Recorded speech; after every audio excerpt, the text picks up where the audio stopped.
Good morning. It is Wednesday, April 8th, 2026. I will call to order the Shelby County Commission Committee.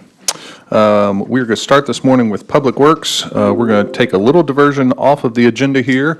I see former commissioner, once a commissioner, always a commissioner, Van Turner is with us today with Regional 1, and he has the Emerging Leaders Group. So I'll give you 3 minutes just to tell us about the group and what you guys are doing today, that type of stuff. Go ahead. Good morning, Vice Chair Bradford and Commissioner Mills and the team here. My name is Van Turner. As stated, it's a pleasure to always be here with you. I have sitting next to me Mr. D'Arcy Devereaux, and he is the leader of the Emerging Leaders Group at Regional 1 Health. So I'll allow him to give the spiel on what the group is doing and how they're becoming the new leaders at Regional 1 Health. Thank you. Good morning, everyone. The Emerging Leaders Group from Regional 1 Health is a group of young people, well, most of them, who are actually was identified by their leader to be a potential leader for the future of Regional 1 Health. And so the organization has brought them together to train them, to push them to understand that they have the potential to be a leader and to kind of carve out those areas that they can build and rebuild themselves. So it's a pleasure again to be here with you, Mr. Vice Chair. They're going to sit here, I think, through noontime and understand how the commission works. They know the commission is playing a big part of the rebuild process for Regional 1. So this was one of the stops that they needed to make and to understand. So we appreciate you allowing us this time, and it's always good to see you all in the visit with the Shelby County Commission, Commissioner Sugarman. Thank you very much. Well, thank you. I think it's great that you all are down here. I think one of the problems we have with voting nowadays is nobody understands what the commission does and all these other positions. So you all sitting in here, you'll get a little education. So be sure to share what you learn with your colleagues and everybody else. So, all right. Any commissioners have any follow-up comments on it? I'm not seeing any. Let's go ahead and read item number 1. Thank you. Item 1 is a resolution approving a change order with Wagner General Contractors, Inc. in the amount of $361,806.64 for construction of the Green Line extension from the old Cordova Train Depot to Lanao Road.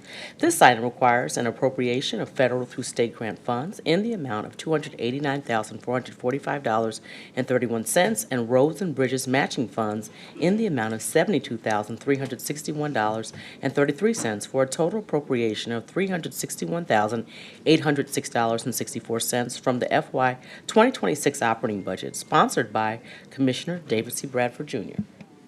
Thank you. This item was moved by Commissioner Mills, seconded by Commissioner Sugarman. Good morning. Good morning. My name is Jim Crook. Mr. Crook, can you make sure your mic's on? Yeah, sorry. My name's Jim Crook. I'm project engineer with Roads and Bridges.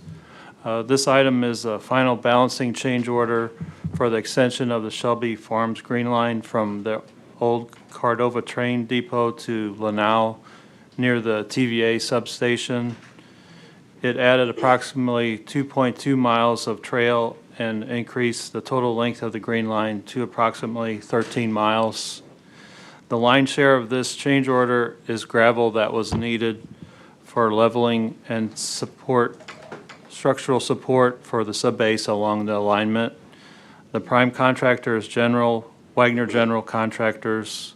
This project had a disadvantaged business enterprise goal of 20%, and the DBE goal is being met by Campbell and Ford Construction.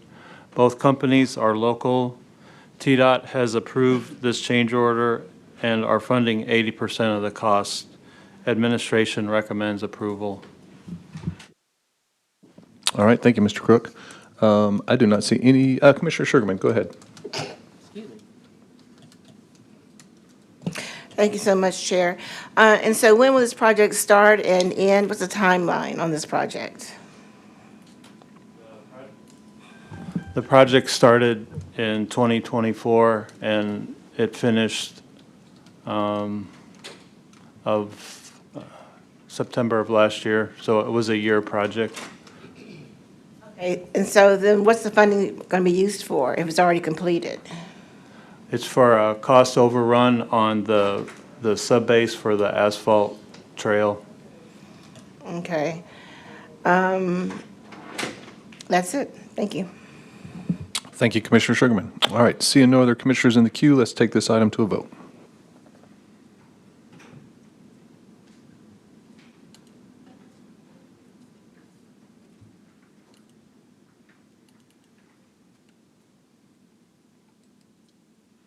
All right, if all commissioners had the opportunity to vote, let's tally the results.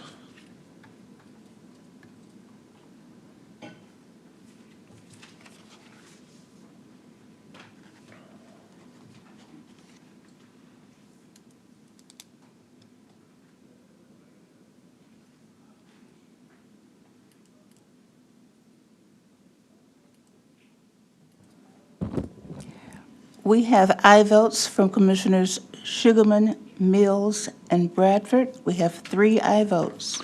Thank you. This item will go down with a favorable recommendation. Thank you, Mr. Crook. All right, next item, if we will read that into the record, please. Item 2 is a discussion item to last approximately 10 minutes. An update on the UT-TSU Extension Service with Dr. Christopher Cooper, County Director, presenting UT-TSU Extension, Shelby County. Thank you, Director Norval. Dr. Cooper, good to see you all this morning. Go ahead.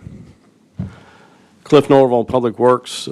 Thank you and good morning, Commissioners. I wanted to come up. I'm not going to steal any of Dr. Cooper's thunder. I wanted him to come to you, but I do want to insert this. The county has relationships with a lot of different entities, and the listening public may not know all those relationships all the time. And so the UT-TSU Extension Service is one of those. And I wanted to make sure that we got Dr. Cooper up here and talk to you, let you know what he does, what his services entail, and how they benefit the county. We do cooperate with UT and TSU in funding this service for the county. And so since our budget discussions are going to be coming up here later this spring, I want you to understand that there is their budget from the county's portion is somewhere just over $400,000, but the UT and TSU fund a large portion of their operation as well. So this is a partnership, and in my opinion, it is one of the best examples of leveraging local funds to reach the greater good. And so with that, I'll leave this up to Dr. Cooper and let him explain what his operation does. Good morning, Commissioner Bradford. Appreciate you much. Definitely thank Director Cliff for the opportunity to be here today, and Ms. Marie for my presentation. So we can go forward. So just wanted to tell you a little bit about UT-TSU Extension, or what we call Shelby County Extension. Proud to be the County Director for Shelby County Extension. Our mission is to improve the lives of our citizens here in Shelby County through research-based information in the areas of ag and natural resources, family and consumer sciences, community economic development, and lastly, 4-H youth development. My mantra is this, I tell my staff all the time, we take our programs to the people. We meet the people where they are. And the public usually lets us know how much they appreciate our programs, because they will actually stop by our office and let us know how much they appreciate the other agents and the work that they do here in Shelby County. Before you will see the Ag and Natural Resources team. It's an incredible team, as you can imagine today, with spring being sprung. They're pretty busy. So we've had a lot of activities. We have Joanne Waterman, who's with TSU. We have Joseph Seago, who's been with us for about 3 years. He's with UT. Jen Orick is our horticulture program assistant. She's been with us about 3 years. Woodrow Clark, we call Woodrow Trey. He's been with us for about a year. He's with TSU. And Jessica Matus, we just hired. She started with us in February. So she is our new ag program leader with that. So let me tell you a little bit about what Ag and Natural Resources does. Like I mentioned before, spring is here. And as you can imagine, we get a lot of phone calls from people who are wanting to start gardens, wanting to beautify their landscapes pretty much throughout Shelby County. So we're already gearing up for our farm expos. The Master Gardeners have been having their workshops. here lately. A couple of weeks ago, we had a Master Gardener plant sale. Folks, we had 1,500 people that came through the doors of Agri Center to buy plants. And I thought we were going to run out of plants, after a while. So we're definitely proud of that. And of course, the weather and spring being here, really brought the people out. So we were just over the moon over the attendance from that. And you see Dr. Gazelle Goff. She was on Live at 9 back in February. She's the owner of Sassafras Farm. And during the conversation with Kunji Anthony, she talked about her farm. And she thanked Shelby County Extension, the new Farmer Academy, for that farm. She said she learned all that she could about farming. She did go through the new Farmer Academy class. It is a 7-month class. She got her certification to be a farmer. And again, she was on Live at 9 with Kunji Anthony just last month, back in February, talking about what that class meant to her and the success of the farm that she now has and owns in Hardeman County. Next. And these are just some of the upcoming events that we have. Tomorrow, there's a safety and sanitation in the garden presentation that we'll be doing there at the office. There's our new Farmer Academy, which is run by Joanne Waterman with TSU, 7-month certification program. It's designed for those who are interested in agricultural entrepreneurship. So it is a fast-growing program. We've been doing that program now for about 5 years, and it is one of the top farming programs in West Tennessee, and I'm proud to say that we have it right here in Shelby County. And believe it or not, there's a lot of people that have backyard poultry, right? There's a lot of people in Shelby County that are raising chickens, so guess what we have now for them? We have a master poultry program, right, to meet their needs, right? So they learn all about their backyard wild poultry. And of course, we have those who are interested in commercial poultry, so we met that need as well. Here's our Family Consumer Sciences team. Priscilla Short has been with us for about 15 years. She's done an excellent job for us. Cheryl Miller, Tamara Cunningham have been with us for about a couple of years. And Shanda Taylor, we just hired back in November. She comes to us from St. Jude. She was a chef at St. Jude. She does an amazing job. I was with them recently a couple of weeks ago when they did a cooking demo just to support their efforts. And I tell you what, they're an awesome team, and they make good food too as well. And here's some of the things that the Family Consumer Sciences team does. How about canning? This is something that's become a lost art, but now coming out of the pandemic, there's a lot of people interested in canning. So they have a lot of canning classes, which fills up pretty fast. The cooking demonstrations are great. Again, they do an excellent job with those cooking demonstrations, and we get to sample all of the food, too, at the office, so that's always a plus. Our yoga classes that we do at the community centers are wildly popular. Chair yoga is popular, and believe it, chair volleyball is something that they do as well. We've actually done that as a staff, and I tell you what, it is fun. It's hard to remain in your seat playing chair volleyball because we get so excited about it. So those are just some of the programs that our Family Consumer Sciences team does. And here's some of the events. Tomorrow we'll be doing a cooking demonstration at the Orange Mound Health Fair, which will be coming up this weekend. Priscilla, her canning classes are taking off now, and she will have more information about those canning classes. They usually take place late spring into the summer and then again in the fall. And Shanda will be doing a cooking demonstration for the health department as a part of their Earth Day celebration. I will also be there too, talking about vegetable gardening because that's what they asked me to do, and I'm more than happy to do it. All right. Here's our 4-H youth development team. Awesome, awesome team. Sydney is with TSU. Sydney's been with us for about a year. Kelly Ravlia has been with us about 2 years. She's with UT. Tim Roberts is our Director of Education. He's with UT. And Kyla Simpliski has been with us for about 2.5 years, and she is with UT. If you know anything about Extension, you probably heard of the 4-H program, right? The motto is making the best better. Learn by doing. Just last year, 20,000 youth stepped foot on the campus of Agri Center. They were educated by our 4-H youth team. Have you asked your youth lately where fruits and vegetables come from? If you have asked them, have you heard some of the answers? Walmart, Audi, Kroger. This is what we hear. We have to do a better job educating the youth about agriculture, right? So that's what I empowered that 4-HU team to do, and they have done it. So this year, the fall semester into where we are today, 8,000 youth have been on the campus of Agri Center to be educated by our 4-H youth team. And you can see some of the activities before you. The Corn Crib is something that we do every year. It's a big-time fundraiser for our 4-H youth program at the Delta Fair. And I'm one of those, I like to walk the talk. So I volunteered as well. I took off the county director hat. I said, I'm your volunteer for today. And they put me to work. And I will tell you this, being in the corn crib for 2 weeks during the Delta Fair, I didn't eat corn for a month, right? And I smelled like corn for a month. But I did learn how to make sweet tea and Kool-Aid, which my wife did appreciate. But I had a very good time there with the youth. The youth, they served right next to me. Just did an excellent job for us. I'm just as proud of the work that they do. And there are some upcoming events. There's a junior summer camp that'll be held at Lone Oaks, and that'll be in May. There's a line and design camp, for those who are, into fashion, and that will be at UT Martin, July 6th through 8th. And there's a culinary youth camp, right? We're trying to teach the youth how to prepare meals, and that will also be at UT Martin. So those are the events that the 4-H team has coming up now.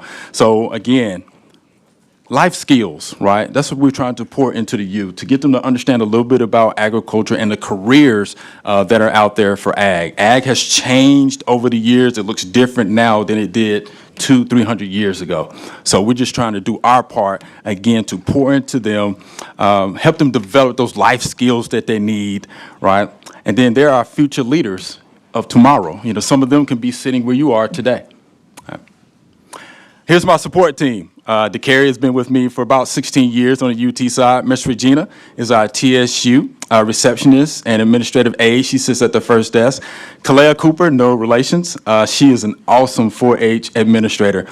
She's the best one in the state. This is the best support team in the state. If you've ever called our office, Miss Regina answers that phone, you will have an experience. Usually when the phone calls come to me, the first thing that people say is, who is that answered that phone? Can you give her a raise? And I try. I definitely do. But this is what I say about Miss Regina and about the team. Miss Regina, and I have no problem saying this, she is the voice and face of Shelby County Extension. And the reason why I say this is when you call our office, you hear her voice, right? When you step into our doors, you see her face, right? So she does an excellent job for us. I mean, there's other counties that would love to have a Miss Regina as their receptionist, because we all know that your receptionist, right, sets the mood, right, sets the atmosphere, sets the environment for the office. She knows me. She knows my heart, right, and she always does the right thing. So I just appreciate that staff so much. So here's our impact as we get down to our last slide. So take a look at that, y'all. 6.5 million contacts, right? So a lot of those contacts, of course, include the Family Plot. And the Family Plot is a gardening show that I host on WKNO. I've been hosting that show now for about 12 or 13 years, so some of those numbers are in there. Our volunteer numbers, those are our Master Gardener numbers, 24,000 volunteer hours last year. Tremendous amount of hours, right? And look at that economic value, $805,000. We're just proud of the work that all of our volunteers do for us. And as you can see, that is a recent picture of the staff at one of our employee appreciation days that we had at Union University there in Jackson, Tennessee in the fall. And I will say 7 out of my 17 on staff, we were recognized for the work that we do with Extension. And we were recognized by our peers, for the work that we do. So just so proud, of the staff and the work that they do. All right, and as I end, here are some of the pictures that you have before you of my staff. We just celebrated Ag Month for Extension. That was last month. We had a good time with that, so I purchased some new shirts for them to wear for Extension Month and Ag Month, and just some other random pictures of the staff. So with that, I will end, but I appreciate it much. Thank you so much. Commissioner Sugarman, go ahead.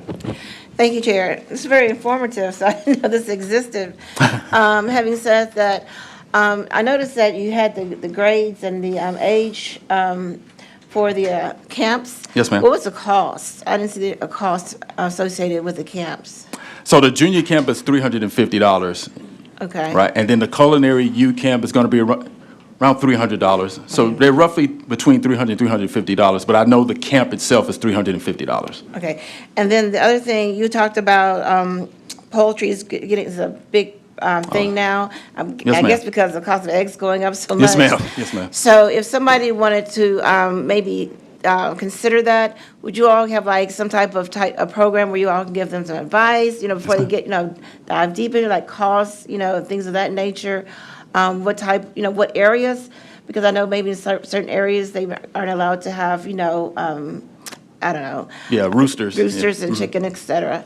Do you have anything like that? Or, for example, they may want to have raised beds in their backyards. So do you have any type of program or they can call, contact for advice? Yes, ma'am. So they can call our office. Okay. The number is there, 901-752-1207. We do have the Mastery Poetry Program that's happening, now. And then as far as the raised beds go, I'm the person that you will call. We have some other team members that you can call as well. I'm doing programs now. I will be leaving here today to get to a program. Then I have one in Oxford, Mississippi tomorrow, talking about, raised beds and things like that. So we have the staff that's equipped, to answer those questions. And are Just these call our office and we can help you out. And are the programs free or is there a cost? The programs are free except the Master Poetry Program. There's a fee. I think it's on the page. It might have been $50, and then $100 for those who are interested in commercial poetry. Okay, thank Right. you. But that information is there. If not, just feel free to give our office a call. We can help you out. Thank you. For sure. Yes, ma'am. Commissioner Mills. Thank you. Thank you for being here. Thank you. It has been an honor to serve on the Ag Extension Board. I was not originally assigned to it my last year, and I'm like, oh, no. And Commissioner, I think it was Thornton, agreed to swap Yeah. with me, because UT Ag Extension, y'all, it quietly does the work that strengthens our families, our communities, our youth, and it's one of our most underappreciated resources in Shelby County. And we really should be doing more to utilize it and leverage. I like the way, Director, you use the word leverage with the funding. I don't think we funded this until last term. We gave funding or more funding. We have, forget. Shelby County has been in a partnership with the Extension Service for a long time. We have had a couple of increases over the past few years. Okay, and do we know if the mayor's going to keep what we have in the proposed budget? Cliff Norville, Public Works, the budget for the Extension Service has been submitted with the budget submission right now. It's in Okay. review process. Okay, well, hopefully you're still in there. Because the work you all do, and I see you in the community, I see you all over, I always see you in Rosemark. Yeah, always. Yeah, I'll be there again this At the year. country fair. Yeah. And all around. And your energy and your leadership for this organization. And every time I hear these new programs that we're doing, it's like, look at what we're doing at the Ag Extension first, and we should be building off of what you're doing instead of constantly starting. And I think that's part of the problem with not moving the needle with Shelby County. We're always trying to start these new things instead of looking at what we've got and building off of that. So thank you for what you do. Keep up the good work. And I appreciate you, and I appreciate you coming out here today. Thank you. Commissioner Mills. Appreciate you and your support. Thank you, Commissioner. Director Norville. Commissioner, thank you for just one more minute. I know we've exceeded our time. But if there was, I just wanted to summarize this and give the doc a chance to give his website information. If there was one thing that we did learn and gain from the pandemic that occurred a few years ago, is that the Extension Service started videoing all of their training and presentations, and at their website, there's literally access to hundreds, if not thousands, of videos, educational videos on how to do all aspects of gardening and what have you. And so, Doc, give them your website so the listening public can have that and access all that information. Yes, sir. So I'm ahead of you. I actually, they have that information before them. Right, so our social media handle, everything is there. Yeah, you can go and check those videos out. They're good videos. They're pretty short videos, but yeah, you're right. During the pandemic, we pivoted. Yeah, so we decided to take everything online, right, social media, and it has been a hit. So between that and then going to the Family Plot website, there's over 1,000 videos, gardening videos, specific to every plant, every fruit tree that's out there. We got it, right? So we try to address the need before it even becomes a need, right? We try to get in front of it right, before the public even notices what's going on. And I'm proud to say that we actually do that. So, Director Norval, you stole my thunder, because I was having some yard issues, and whenever you're working in the yard, you go to YouTube to watch the video, and started watching the video, and Dr. Cooper was right there in front of me. I said, I know that guy. And so it was just kind of crazy that the algorithm sent me there, but obviously that means a lot of people are watching what you're doing on the online and on the media. So, Dr. Cooper, thank you for being here. Thank you for your energy. We really appreciate this, and you guys have a good day. Thank you. All right, this concludes the Public Works Committee, and we will call to order Committee Number 5, Land Use Planning, Transportation, and Codes. We will read the first item on the agenda. Item 1 is a discussion item to last approximately 10 minutes, follow-up presentation of the Memphis 3.0 Comprehensive Plan, Zoning Map, and Zoning Code Update, Memphis and Shelby County Division of Planning and Development, Director Brett Ragsdale presenting. Thank you. Good morning, Director Ragsdale. Go ahead with your presentation this morning. Thank you for being here for an update. Thank you.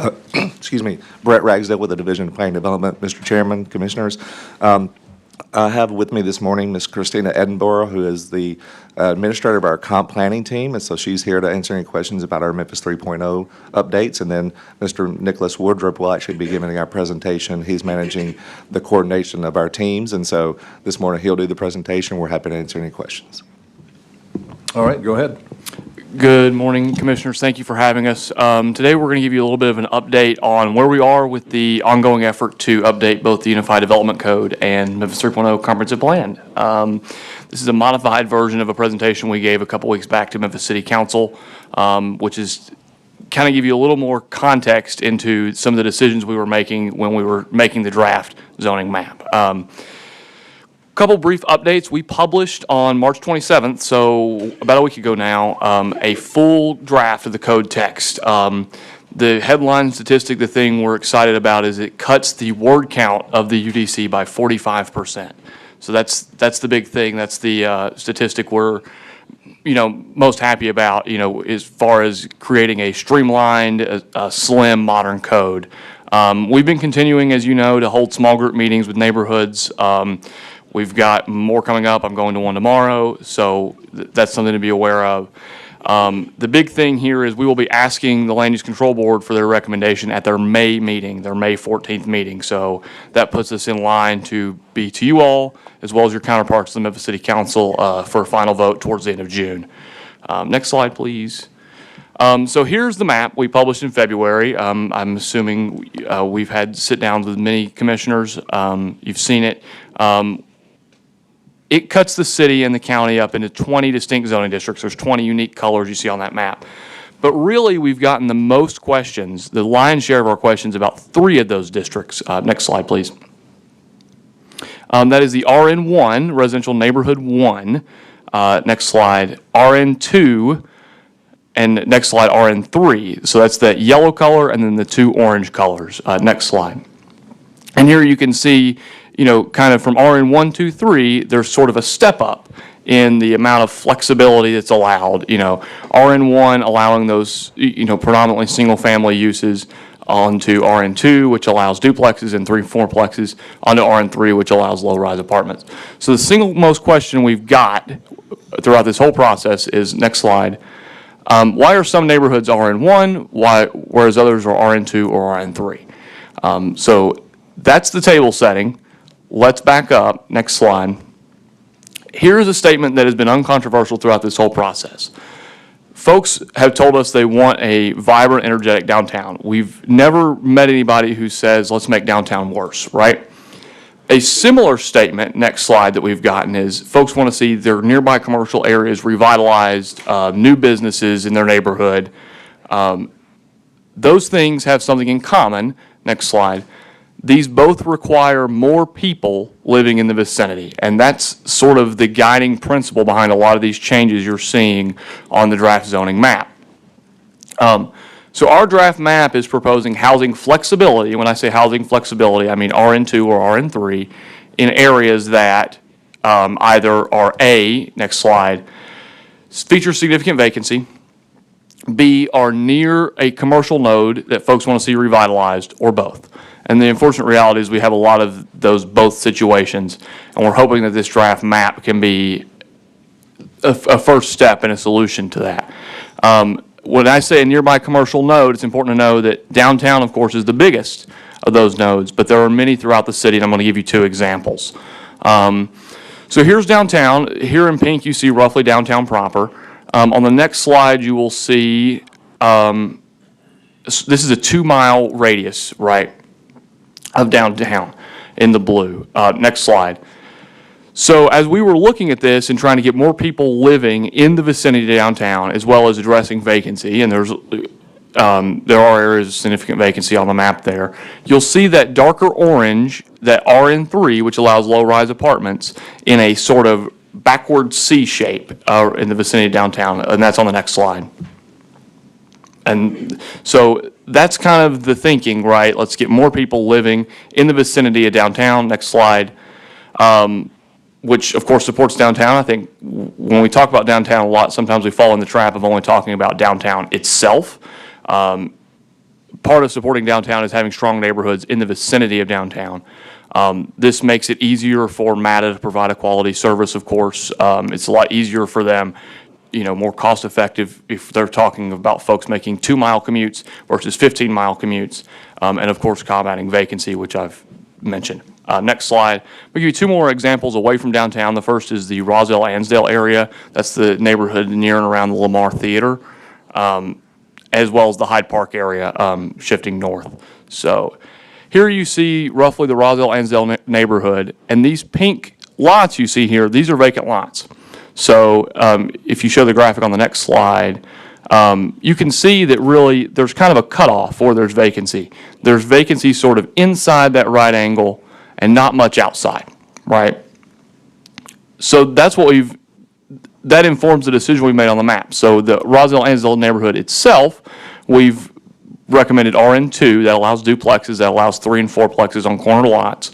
And then outside of that triangle where there's significant vacancy, we're recommending RN1, which is the predominant zoning for most of the rest of Midtown. And it's not just about combating that vacancy, if you show on the next slide. It's also about revitalizing Lamar. The thing we've had, the most common conversation we've had with neighbors in this area is, I remember when there was a hardware store on Lamar. I remember when there were, good businesses on Lamar. Can you bring those back? And the answer to that is, it requires more people living in walking distance. And that is what we're trying to create as we look in the 20-year term with this zoning map. Secondly, I'll show you the Hyde Park neighborhood. You may or may not be aware, but there is a big effort on the city side to attract a grocery store to that site with the green star. That's currently a vacant property. Councilwoman Easter Thomas is heading that up. They have had a developer, and there was a story in the Daily Memphian about this a few months back, straight up say, we need more heads and beds, that was his term, in order to make a grocery store work here. So there's two things that are true about this. One is you need more housing, more people to attract this grocery store. But also, next slide, once that grocery store gets built, it's going to increase development pressure in that area. So what are we doing with this draft map? Next slide. We're going to try and concentrate this new development within walking distance, within roughly a half-mile of that grocery store site. Both to, one, make it easier to attract the grocery store in the first place, but two, also react to that development pressure in a positive way, in a way that encourages walkability in the long term once that grocery store gets built. You may be wondering, where's the unincorporated county in this? Of course, that's the portion that this body typically has zoning control over. So I'm going to talk about it briefly. The answer is that there's few changes we're proposing in the unincorporated county. We're mostly trying to match the zoning to what is on the ground today. We feel strongly that there is room within our existing municipalities to accommodate growth in areas that have existing municipal services, the city of Memphis, of course, being one of those. And that's what we're trying to do with our map of the unincorporated county is let's match the zoning to what's on the ground there. We're not trying to create nonconformities, and then limit growth to direct it back to our municipalities. So in conclusion, revitalizing commercial areas, including downtown, but not limited to downtown, requires increasing the number of people living in the vicinity. So that's what we're really trying to do with this zoning map is let's loosen up, let's create more housing flexibility in the immediate walking distance of these commercial areas that folks want to see revitalized, downtown being one of them. And finally, I had one conclusion about the unincorporated county, which is just basically that let's match the zoning to what is on the ground today, restrict growth in the unincorporated county with the intent of directing it to our municipalities.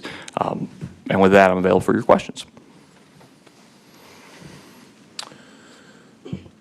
All right, thank you. I'm giving the commissioners an opportunity to jump in the queue. Commissioner Sugarman. Thank you, and I look forward to our meeting on the 14th. Having said that, individuals in my district also would like to meet because, as I stated before on record, there's not been 0 meetings in my district, District 12. So would there be an opportunity for them to join us on the Zoom? If not, is there an opportunity for you to come out to our district? The other issue is, in my district, there is no community center. And so you have to pay for someplace to, house something. And so we have no spaces. But what we do have is plenty of gas stations, plenty of storage facilities, payday loads of property in, as well as now, another huge complaint is car washes. We have like 3 car washes on 1 block, and it's ridiculous. And so a lot of times, I don't know, the city side's not, are privy that we're not, because then I get blamed because they're saying you should have known about these car washes, you should have known about these gas stations. And so, again, there needs to be more conversations across, especially, for example, with me, I live in both unincorporated, city of Memphis, a little bit of Carville, and a little bit of Germantown, so I get it all from everybody, all the time. And so I'm saying that I'm not trying to gripe, but I'm trying to just put it out there in the public that we do need to voice our concerns, and I'm voicing your concern. Having said that, you also need to show up. But to pivot back, my first question, on the 14th, when we meet, is it an opportunity for my constituents to meet, because we have no public spaces, or can we have an opportunity for you all to come out? And if so, where would that be? It needs to be in District 12. Then we have no community center, we have no YMCA. The only other place I could think of would be the library or a church, and they charge. The churches do. Thank you, Commissioner Sugarman. Brett Ragsdale with the Division of Plan Development. So Christina Edinburgh is here, and she's here to talk about the comprehensive plan that we did have meetings in the district for the update of the comprehensive plan. As far as our meeting next week, we would love to have any constituents join us there. Or I think you're right, we can find places that we can come and meet, and we've been very creative in finding those spaces in other districts. So if we have to pay a little bit, we can also do that too. So we're happy to do that. So if you want us to share the Zoom link, I think we have a Zoom meeting with you next week. Yep, the 14th. We can share that with any of your constituents, or we can discuss a more personal meeting where we can come out and visit. So that would maybe be preferable. But Yeah, that would be preferable. And then real quickly before my time runs out, the other thing is, I know you mentioned a little bit about unincorporated not changing. My question then becomes, I don't know if I talk to you or whomever, but in my district, we have Hacks Cross and then out where it's not tapped into MLGW. And so developers saying it's too expensive for them to try to build out the infrastructure there. And I know there's some concerns about that. And I was wondering if maybe another meeting or that meeting, we could talk about that as well. Because developers do want to come in. They do want to build apartment buildings, mixed use, et cetera, et cetera. We want them, but there's a barrier, and the barrier is the infrastructure. And so, again, is that something that we can talk about later or then at the meeting or whatever? Brett Ragsdale, Division of Planning and Development. That may be the sewer discussion, the sewer infrastructure, so we can talk about it. I think maybe talking about that offline with you directly, and then we can have any further discussions with them. Yes. Thank you, Commissioner Sugarman. Commissioner Mills. Thank you. And I'm one of the commissioners. I still have to meet with you all on this.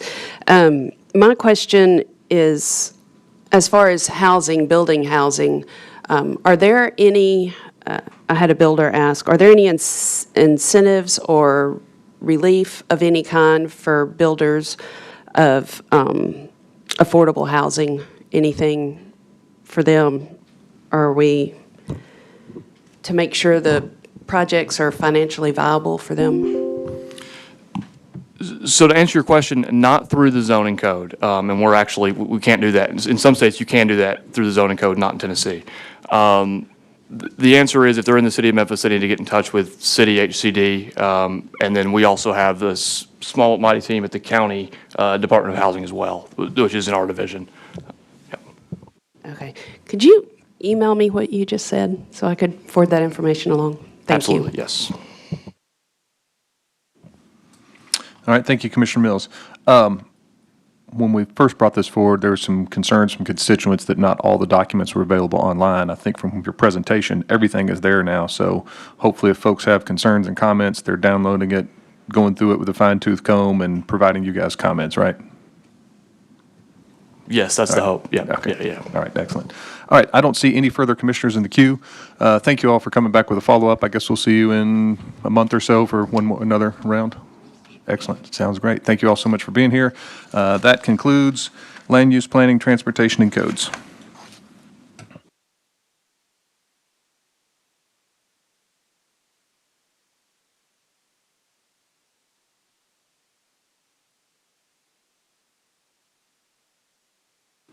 Okay, next, we're going to open the next meeting. Let's see.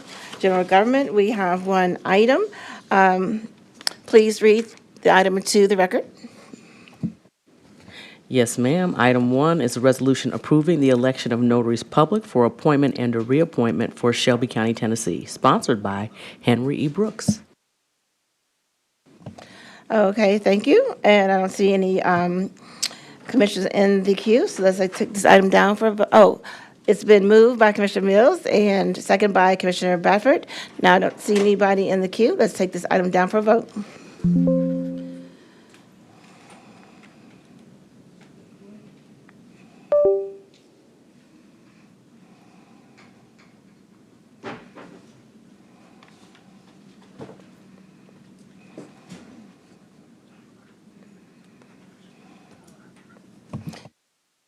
May I have a tally?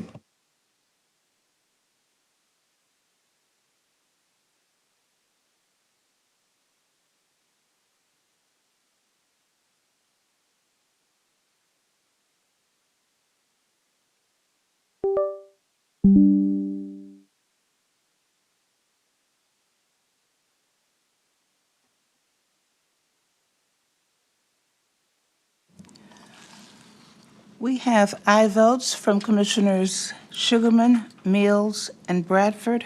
We have 3 aye votes. Thank you. This goes down to a favor recommendation, and we do have an add-on. Thank you so much.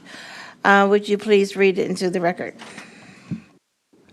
I haven't received it just yet. If we could just have a few moments. Oh, I'm sorry. I think there's a third add-on to correct. I got confused. Okay, I think there's another one. Item 2 is an add-on item. Item 2 is a resolution initiating a request for qualifications for state government relations consulting services on behalf of the Shelby County Board of Commissioners, sponsored by Chairwoman Shantae Avant.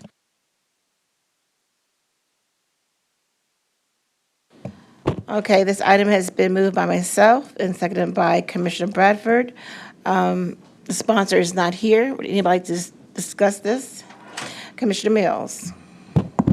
Thank you. I am really glad to see this item before us.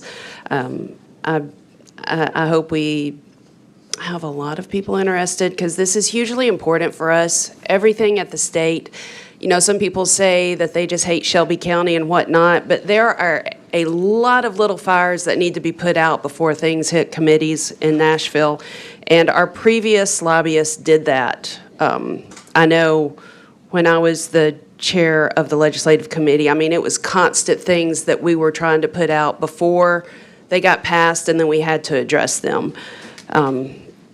So I'm happy to see this. I hope we get it right this time for the next group of commissioners, because this is really, really important, because most of the counties in the state of Tennessee, their whole county population is less than one county commission district. So it is very, very important that we have someone being the eyes and ears for us up there in Nashville. And I'm glad to see this. That's all. Thank you. Thank you. Seeing no other commissioners in the queue, let's take this item down for a vote.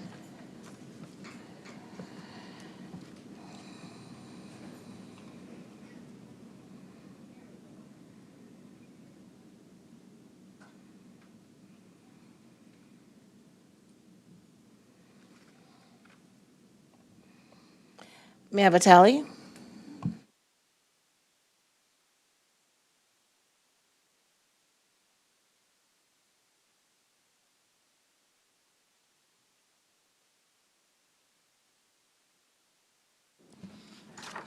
We have aye votes from Commissioners Sugarman, Mills, Wright, and Bradford. We have 4 aye votes. Thank you. This item goes down the favor recommendation. And I understand there is another add-on.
We have a second add-on.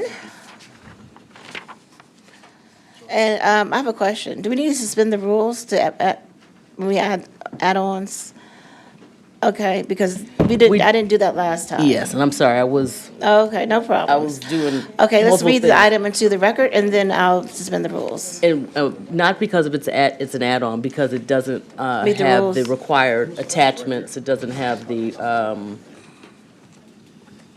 summary sheet, and it doesn't have the document, the attachment when it's an add-on, the routing sheet. So routing that's why sheet. we suspend the rules. When it's an add-on, it's missing those attachments. Okay. So yes, ma'am, thank you.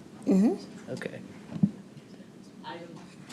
Item 3 is an add-on item. Item 3 is a resolution acknowledging a vacancy in the Office of Judicial Commissioner and setting the following dates to fill one vacancy. 1, Friday, April 17, 2026, as the application deadline. 2, Wednesday, April 22nd, 2026, as the date for interviewing candidates. And 3, Monday, April 27th, 2026, as the date for appointments. Sponsored by Shantae Avant. Thank you. This item has been moved by myself and seconded by Commissioner Mills. And I move to suspend the rules. Thank you. I see no commissioners in the queue. Would you do that objection? Oh, thank you. All righty then, let's take this item down for vote.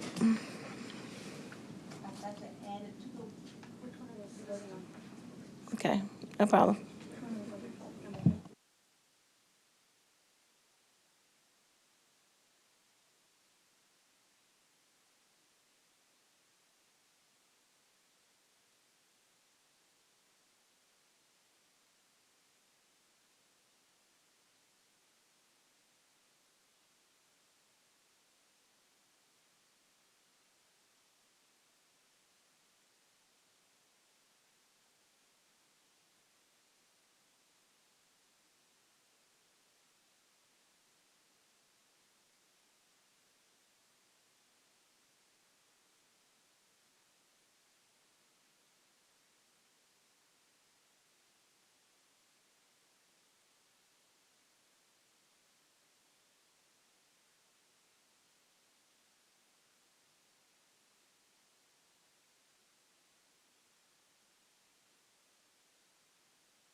Can I have a tally?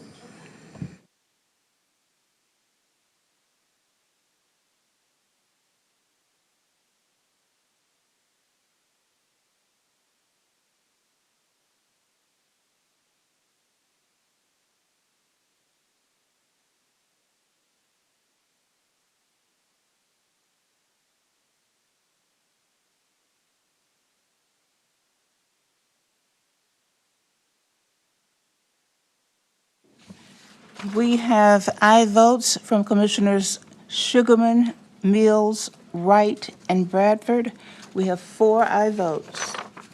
Thank you. This item goes down with a favorable recommendation, and this concludes, right? No more add-ons? Okay. General government, thank you.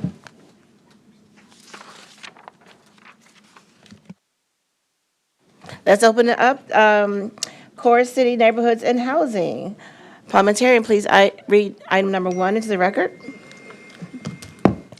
Item 1 is a resolution approving the sale of 31 county-owned delinquent tax parcels acquired by Shelby County from various Shelby County tax sales to identified purchasers at various prices collectively totaling $117,318.75 pursuant to Tennessee Code Annotated Section 67-5-2507 and authorizing the Shelby County Mayor to execute with claim deeds, sponsored by Commissioner Henry E. Brooks. Thank you. This item has been moved by myself and seconded by Commissioner Mills. We have a speaker. Good morning. Good morning, Esther Sykeswood, Land Bank Administrator. The total back taxes for this were $269,846.43. The total asking price was $116,993.75. The total sales price was just over asking at $325, just over $325, and we had a negative back tax collection of $152,527.68. 26 of these 31 properties were sold for less than back taxes. There were 5 out-of-town purchasers, and they purchased 11 of the properties. Thank you so much. I see no commissioner in the queue. Let's take this item down for a vote.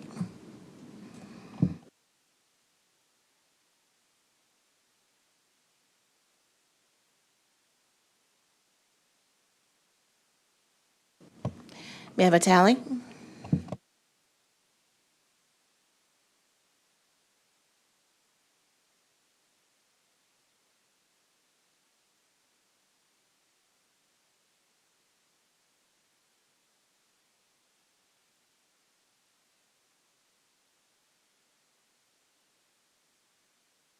We have aye votes from Commissioners Sugarman, Mills, Wright, and Bradford. We have 4 aye votes. Thank you. This item goes down with a favorable recommendation. Okay, thank you. Yes. Thank you, Esther Sykeswood. If I just may have a point of privilege here, I do just want to highlight that the Land Bank is having a flash sale, 25% off right now. It will end, I believe, on the 16th. And then again, highlight the mandatory nonprofit NCC workshop. So if you know of any nonprofits that might want to get an NCC from the Land Bank, they must attend our workshop coming up on the 17th. We do intend to have some in the future, but we've got, I think, over 300 registrations currently. Yes. So we're excited about that, and please let me know if y'all have any questions. And visit the Land Bank website for more information on either one of those. So are you going to have another flash sale anytime in the future?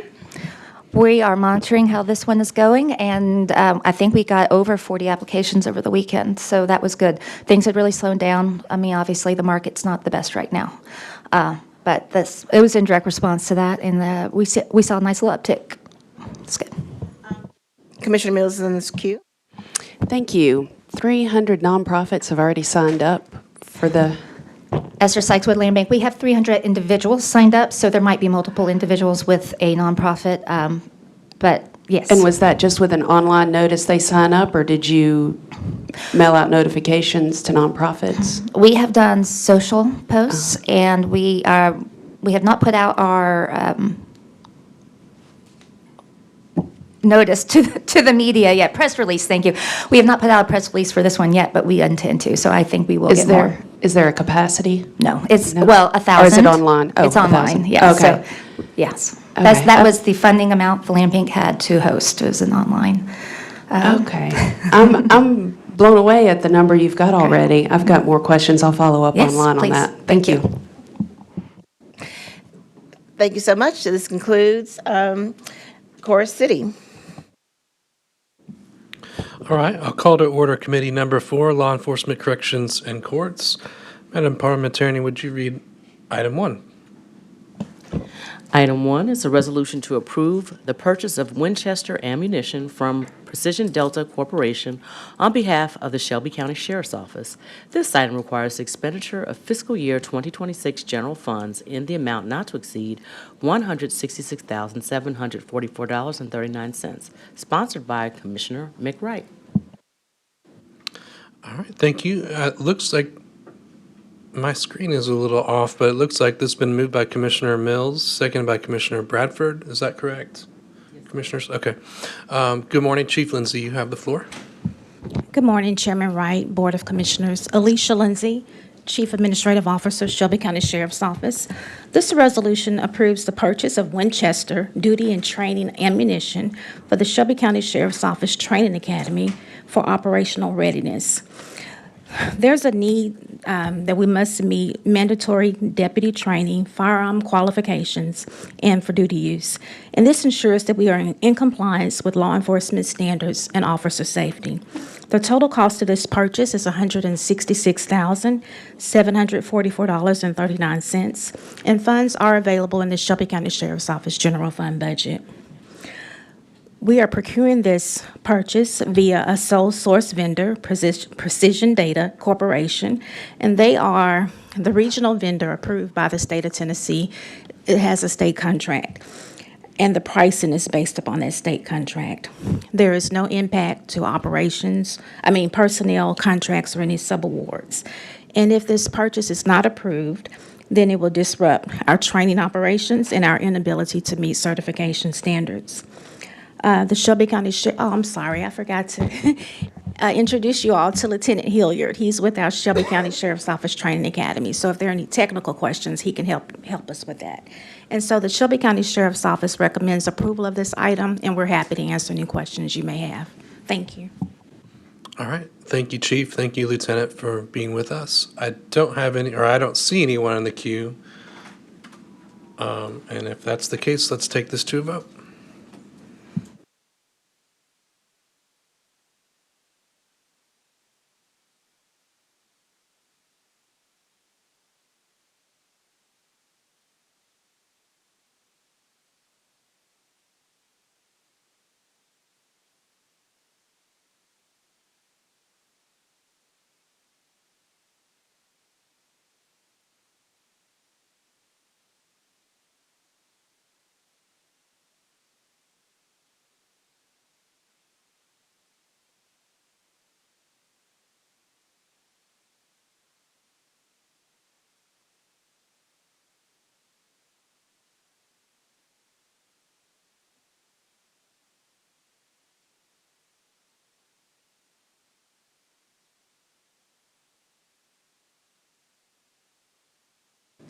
We have aye votes from Commissioners Sugarman, Mills, Wright, and Bradford. We have 4 aye votes. Thank you, Madam Clerk. That will move down with a favorable recommendation. Can we read item 2, please? Item 2 is a resolution approving a contract between Shelby County Government and Landmark Construction and Emergency Services for the emergency installation of fencing at the Millington Annex Facility at 6696 Navy Road on behalf of the Shelby County Sheriff's Office in the amount not to exceed $59,956.30. This item requires the expenditure of fiscal year 2026 general funds in the amount not to exceed $59,956.30, sponsored by Commissioner McWright. Thank you so much. This has been moved by Commissioner Mills, seconded by Commissioner Sugarman. Chief Lindsay. Thank you, Chairman Wright. Alicia Lindsay, Chief Administrative Officer, Shelby County Sheriff's Office. The purpose of this resolution is to ratify an emergency purchase for the installation of security fencing at the FCI Millington Annex. There's an immediate need due to safety and security concerns to install 8-foot fencing around this building. At some point, the Shelby County Sheriff's Office will move some detainees into that facility. So an emergency justification was approved by the Purchasing Department on December 4th, 2025, and a purchase order was issued on December 8th. And this is consistent with the purchasing regulation RR 200, which allows for the emergency purchases for safety and security concerns. The scope of work includes installing 2 sets of 8-foot fencing, and the vendor selected is Landmark Construction. They were selected due to their capacity to respond immediately and to perform the work. The total cost of this project is $59,956.30. As I stated earlier, the purchase order has already been issued. The contract will run through June 30th, 2026. And again, this item formally approves and ratifies the emergency purchase. There is no impact to personnel, subawards, or any equipment beyond defense and installation. The Shelby County Sheriff's Office, failure to approve this item could result in unaddressed security vulnerabilities. The Shelby County Sheriff's Office recommends a favorable approval of this item, and we're happy to answer any questions you may have. Thank you, Chief Lindsay, for that explanation. I don't have anyone in the queue on my screen. If no one's seeking to be recognized, let's take this to a vote, please.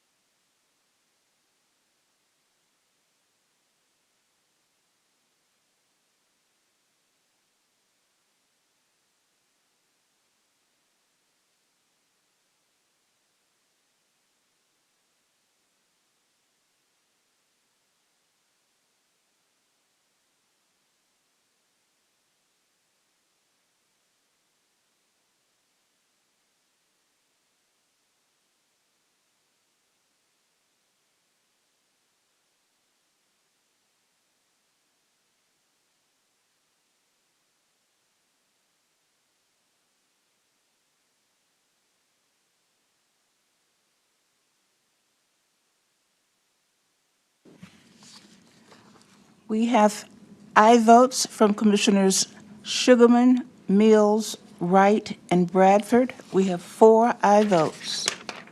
Thank you, Madam Clerk. That will go down with a favorable recommendation. Item 3, could we read item 3, please? Item 3 is a resolution approving a contract between Shelby County Government and Benchmark Electric LLC for the emergency installation of emergency standby generators at 989 Dovecrest and 993 Dovecrest on behalf of the Shelby County Sheriff's Office in the amount not to exceed $343,614.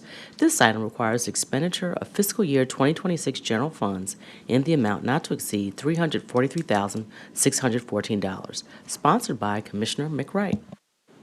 Thank you, Madam Parliamentarian. This item has been moved by Commissioner Mills, seconded by Commissioner Sugarman. Commissioners, I know we have a related budget item that I think would be required before we get to this. And so in that case, I'm going to move for this to be moved out to our April 22nd committee meeting. Second. So motion by me to move it to April 22nd, seconded by Commissioner Sugarman. Can we do that without objection? Hearing none, so moved. So that item will be heard on April 22nd. All right, let's move on to item 4, please.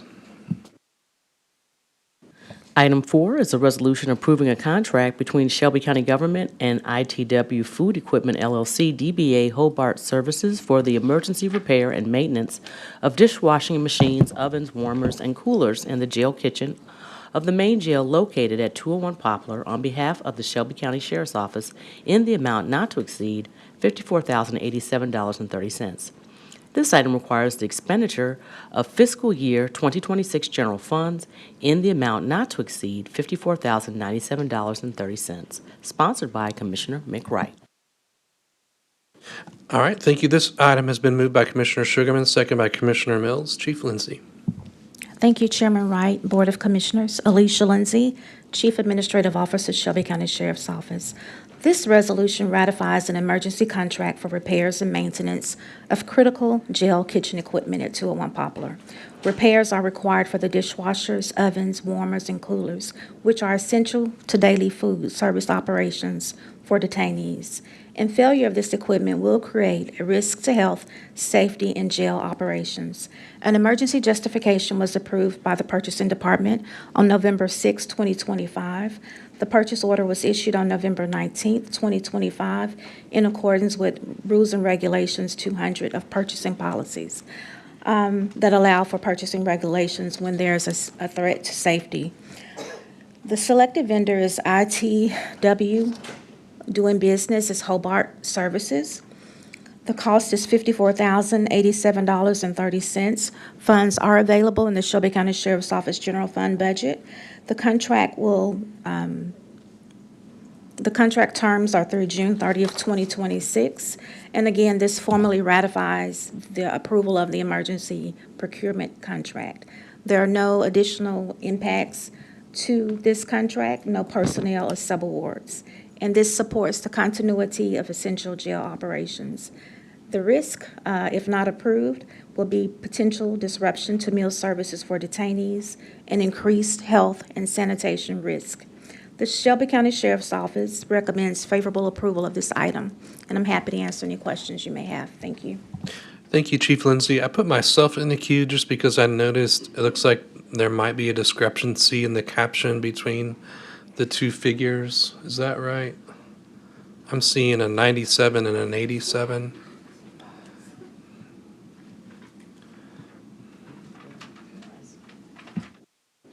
That's correct. Not sure which one is right.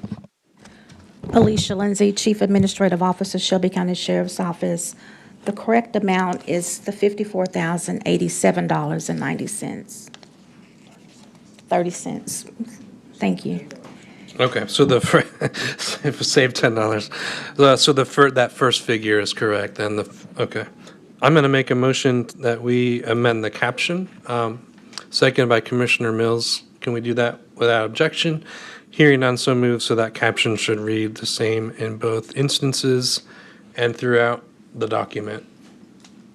Or do I need to do that separately?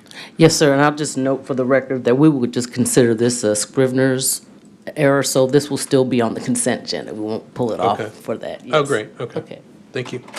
All right, Commissioners, seeing no one else in the queue, let's take this to a vote. Unless, Chief, are you good?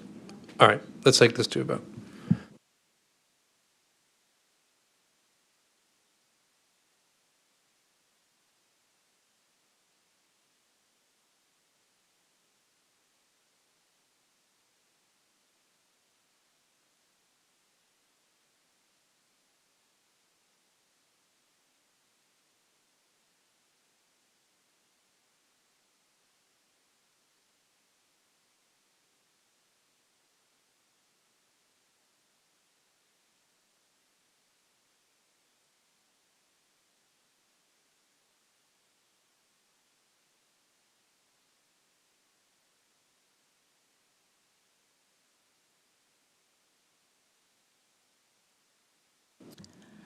We have aye votes from Commissioners Mills, Wright, and Bradford. We have 3 aye votes. Thank you, Madam Clerk. That will go down with a favorable recommendation. Can we read item 5?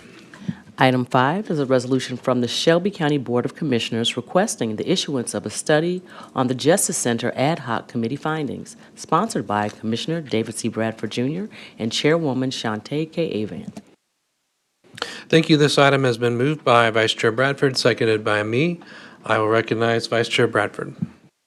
Thank you. Commissioners, as you all are aware, this fall we had several meetings to discuss the jail and a study done to possibly relocate it. And so we put together results of our finding, and so this is just requesting that a RFQ be issued to start that process. We anticipate that study will take 12 months at least. And so the sooner we can get folks on board to do this, the sooner we can get the results. Obviously, this current commission would not have the benefits of that study, but the next commission would. Again, the intent of this is just to give that next body some idea of how big of a facility is needed, how much the construction of a new facility would be, possible locations for the new facility. A lot of the stuff we've already been discussing. This would hire a third-party consultant to come in and do that.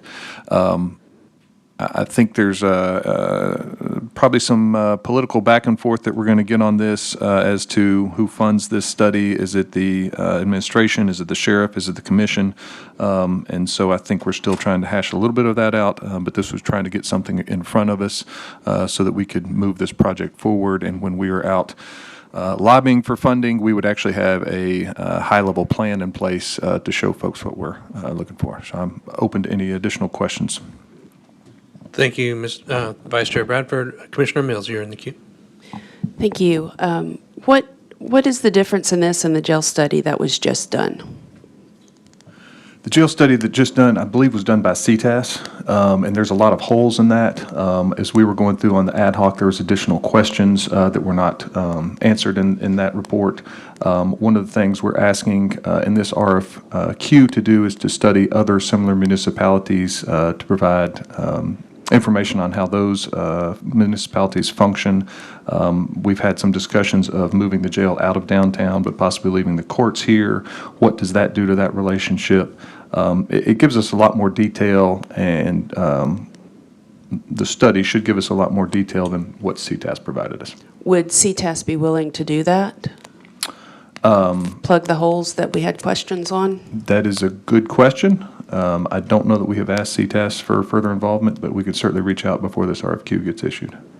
Okay, I'd like to save money if we can. Agreed. Thank you. All right, thank you, Commissioner Mills. I had the same question, Mr. Vice Chair. I think is this RFQ, is it specifically just to that issue of location, or is there more to it? CTAS provided a number of beds in their report, and from the panel and the ad hoc, there's a lot of questions as to, it seemed like it was too many, and then other people on the ad hoc said we need a lot more. And so this was kind of a, part of this study would help determine that. Part of it would make recommendations for location, which I think was a big concern. And the ultimate result of this would be kind of a conceptual plan for the facility, and I think the conceptual plan is something that CTAS doesn't typically provide. So this would kind of give us an idea of spaces, square footages, that type of stuff, and that would allow us to put a stronger budget together. I had one more question, but now it's escaping me. Oh, did we already accept and receive the ad hoc's findings? That is a good question. I thought we had done that back in January, but if not, I'll pull it back up and make sure that gets in front of us as well. But this comes out of that ad hoc work? Yes. Yeah, okay. All right, thank you. I see no one else in the queue. Let's go ahead and take this to a vote, please.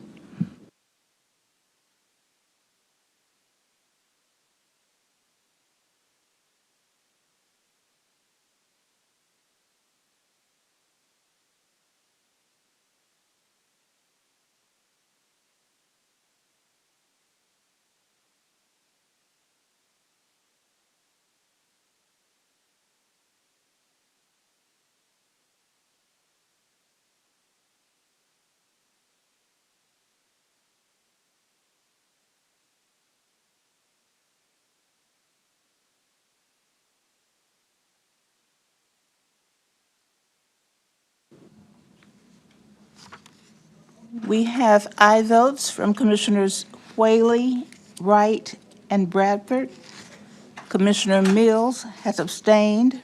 We have 3 ayes, 1 abstained. Thank you. That item will move down with a favorable recommendation, and that concludes committee number 4. All right, good morning, everyone. We'll call to order committee number 1, Budget and Finance. If we can read item number 1. Item 1 is a resolution amending the FY 2026 Shelby County Health Department Grant Fund operating budget in the amount of $125,000 for the purposes of supporting the American Public Health Association, AFA, for the Injury and Violence Prevention Data Science Demonstration Project for the period beginning December 1st, 2025 through June 30th, 2026. This item requires the appropriation and expenditure of federal through private donor grants in an amount not to exceed $125,000, sponsored by Commissioner Miska Clay Bibbs. All right, item 1 moved by Commissioner Bradford, seconded by Commissioner Mills. All right, morning report on this item. Good morning, County Commissioners. Casey Smith Alexander, Deputy Director of the Shelby County Health Department. The American Public Health Association has awarded Shelby County government $125,000 to support the Health Department's epidemiology program, Injury and Violence Prevention Data Science Demonstration Project, which began December 1st, 2025 through July 31st, 2026. This project will strengthen Shelby County's capacity to identify injury and violence through modernized data systems and represents a meaningful step towards enhancing both the efficacy and also the impact of our violence prevention work.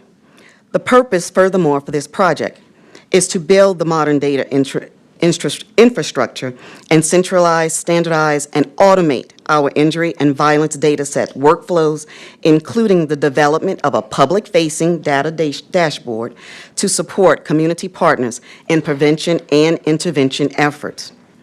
Funding this award will strengthen our data processing abilities. We are looking at buying and purchasing a PC capable of handling large data sets in the amount of $40,000, where it will do advanced analytics, including natural language processing and machine learning. This computer will be built to be scalable for our team's current machine learning, data handling, and analysis. We will also be looking for technical guidance from an experienced informatics scientist to ensure the best practices in data modernization, including assessment of the current data infrastructure and recommendation for changes needed to support modernized data handling and analytics. Also, we will be looking for technical guidance on using natural language processing and machine learning methods. This process would help us with the automation so that PDFs can be transformed and pulled so that gathered data can be gathered. Continuing education and professional development would also go a long way to sustain long-term knowledge and system maintenance efforts. The initial dashboard for this project will include near real-time death data relating to homicides and suicides, as well as emergency department data relating to firearm injury, youth violence, and intimate partner violence. Currently, there is a significant challenge, which is the limited export functionality of the current data system that houses homicide and suicide data sets from the Forensic Center, which results in our staff having to manually extract this data, which is a time-consuming process that increases the likelihood of potential human error. These delays directly affect our ability to provide real-time responses to emerging violent trends.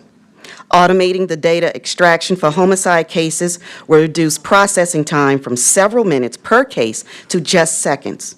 This system will help us rapidly detect emerging patterns and offer near real-time view as to who's impacted, where the impact is most.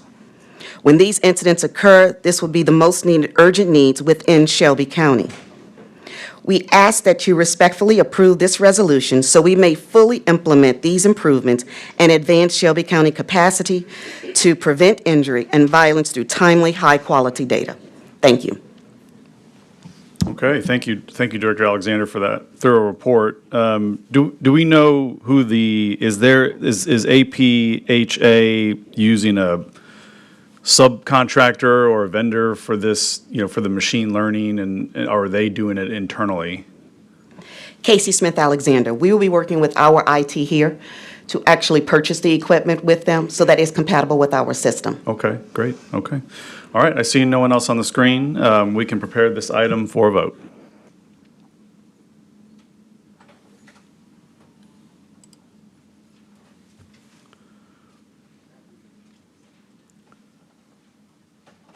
Okay, we can close the screen and record the vote.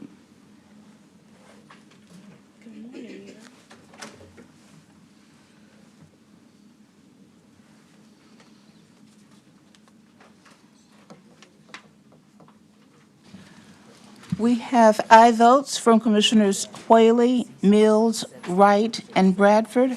We have 4 aye votes. Okay, thank you. Item 1 will go down with a favorable recommendation. Item number 2.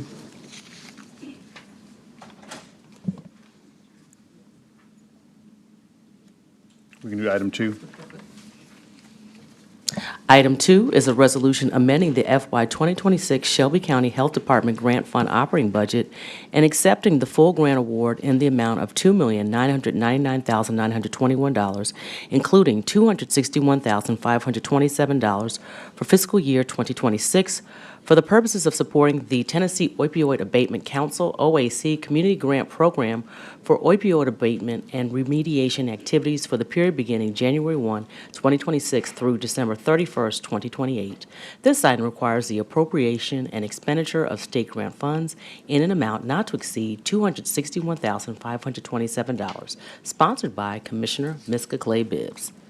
All right, thank you. Item 2 moved by Commissioner Wright, seconded by Commissioner Mills. All right, good morning on the report. Good morning, Commissioners. Deputy Director of Division of Health Services, Lori Brooks. This resolution is to amend the fiscal year 26 Tennessee Department of Health opioid abatement grant budget for the period of January 1, 26 through June 30th, 26 in the amount of $261,527 for a total grant award of $2.9 million. There is no local matching funds that are required as a condition of acceptance of this grant. This grant will add 1 full-time employee, which will be an epidemiology position. It will add 1 vending machine for a total of 3 vending machines for the grant and 4 total vending machines throughout Shelby County. The vending machines will be placed outdoors, allowing 24/7 access to free naloxone and fentanyl strips. Locations will include the downtown area, Medical District, White Haven, as well as our current location that is in the East Memphis area. The grant will also cover the supplies for the vending machine. All Shelby County residents within these zip codes and throughout Shelby County will be covered by this grant. We ask that the commission approve this item. Thank you. Okay, thank you very much. I see no one on the screen for this item, so we can prepare the screen to vote on item number 2.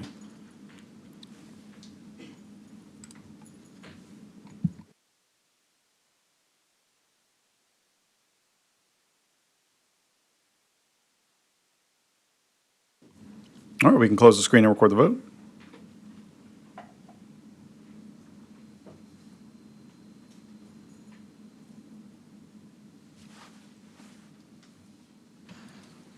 We have aye votes from Commissioners Whaley, Mills, and Wright. We have 3 aye votes. All right, item 2 will go down with a favorable recommendation. Item number 3. Item 3 is a resolution amending the FY 2026 Shelby County Health Department Grant Fund operating budget in the amount of $80,000 for the purpose of supporting the Electronic Order and Lab Result Interface Project funded by the Tennessee Department of Health for the period beginning May 1st, 2025 through June 30th, 2026. This item requires the appropriation and expenditure of FY 2026 federal through state of Tennessee grant funds in the amount not to exceed $80,000, sponsored by Commissioner Miska Clay Bibbs. All right, thank you. Item 3 moved by Commissioner Thornton, seconded by Commissioner Mills. All right, Chief Randolph. Good morning. Dr. Bruce Randolph, Interim Director, Shelby County Health Department. And so this is a resolution seeking to add $80,000 to the budget. This allows us to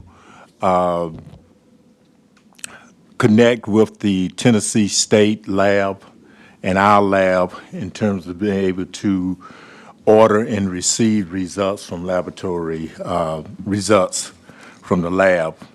And so this is funds provided by the Tennessee Department of Health so that there's an interface between their electronic medical record system and our electronic medical record system. So there's direct communication. So we're asking that the commission approve this resolution. Okay, all right, thank you, Dr. Randolph. I don't see anyone on the screen for item 3, so we can prepare the screen to vote.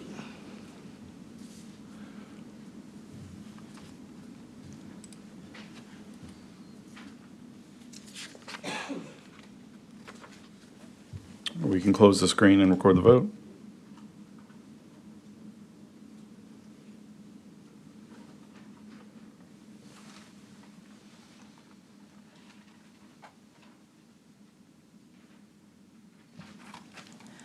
We have aye votes from Commissioners Whaley, Mills, Wright, and Thornton. We have 4 aye votes. All right, thank you. Item 3 will go down with a favorable recommendation. Item number 4. Item 4 is a resolution amending the FY 2026 Capital Improvement Plan budget to reallocate and appropriate $350,000 originally approved for the Firearms Training Unit berm reclamation project to the procurement and installation of emergency backup generators at 989 Dovecrest and 993 Dovecrest. This item requires the reallocation and appropriation of fiscal year 2026 capital improvement plan funds in total not to exceed $350,000. Sponsored by Commissioner Mick Wright, this item was referred back to committee in March 30th, 2026 commission meeting. All right, thank you. Item 4, moved by Commissioner Mills, seconded by Commissioner Wright. Chief Lindsay. Thank you, Chairman Whaley. Alicia Lindsay, Chief Administrative Officer, Shelby County Sheriff's Office. The resolution before you seeks to amend or repurpose the fiscal year 2026 CIP plan and appropriate $350,000 from the burn project to emergency generators. This resolution does not request new money. It simply reallocates $350,000 existing in the CIP project from the firearm training unit berm reclamation project to purchase and install emergency backup generators at 989 Dovecrest and 993 Dovecrest. The need is driven by ongoing and repeated power outages affecting those 2 facilities. The outages have exposed the Sheriff's Office to operational disruptions impacting 24/7 law enforcement operations, emergency response coordination, officer training, officer readiness, and public safety. In short, this is just a practical reallocation or repurposing of existing funds. The Shelby County Sheriff's Office recommends favorable approval of this item, and I'm happy to answer any questions you may have. Thank you. Okay, thank you, Chief Lindsay. And I know we had, on the next item, we had a few questions in commission, and I think it'd be helpful just to reiterate that the berm project is proposed to be funded by the next item, right? So that is not being cut, it's just being funded by the next item. And then the item that is being reallocated from in the next one is still in the budget. So I want to make sure that we have time to address that. But on item 4, this project is still proposed to be funded, but you're just reallocating from the berm project to these backup generators and then trying to refund that project in the next item. Is that correct? Alicia Lindsay, Chief Administrative Officer, Shelby County Sheriff's Office. Chairman Whaley, that is correct. Okay, great, thank you. All right, Commissioner Thornton. Thank you, Chair. Chief Lindsay, so I see that this 989 Dovecrest and 993 Dovecrest has been on the agenda for multiple items. You said that this is the training facility? Alicia Lindsay, Chief Administrative Officer, Shelby County Sheriff's Office. One location is the Training Academy, and the other location is the Emergency Services address. And so can you just give me a refresher of the condition of these facilities? Alicia Lindsay, Chief Administrative Officer, Shelby County Sheriff's Office. Specifically to the generators, because that's what this item is about, there's a need to have generators for standby electricity in case of power outages.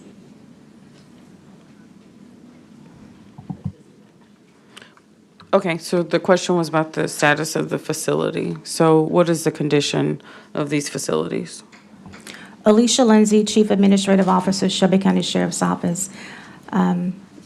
Commissioner Thornton, could you provide more context in your question? When I like see- how old the facility is, or, because this is a need for, yeah. Could you provide more context to your question, please? Just, are these aged facilities? Are we, what's the condition of these facilities? Alicia Lindsay, Chief Administrative Officer, Shelby County Sheriff's Office. May I get back to you via email and then perhaps at the Monday meeting with more detailed information on the age of the facilities? Okay, for sure. Thank you. All right, thank you, Commissioner Thornton. All right, Madam Clerk, I think we can prepare the screen to vote on item 4.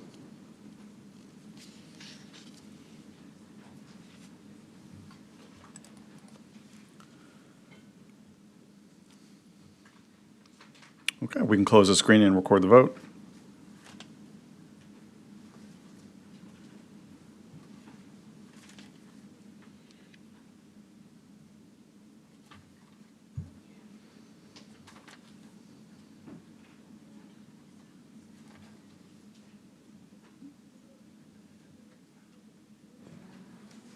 We have aye votes from Commissioners Whaley, Mills, Wright, and Thornton. We have 4 aye votes. All right, item 4, we'll go down with a favorable recommendation. Item number 5. Item 5 is a resolution amending the FY 2026 Capital Improvement Plan budget to reallocate and appropriate $1,775,000 originally approved for the 201 Poplar Jail Shower Renovation Project to the Firearms Training Unit Berm Reclamation Project.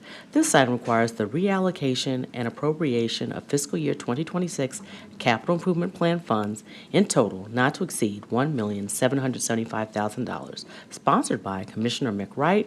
This item was referred back to committee in March 30th, 2026 commission meeting.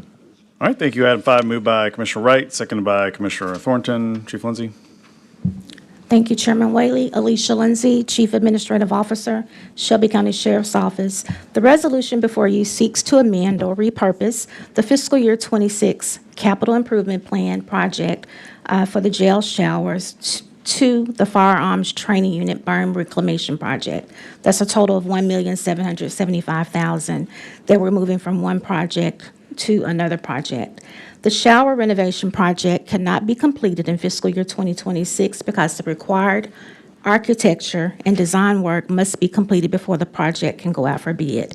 And we've had challenges this year trying to get an architecture. We finally received that approval from purchasing, and we're moving forward with the architectural plans for the jail shower. The jail showers will be in the fiscal year 27 CIP project.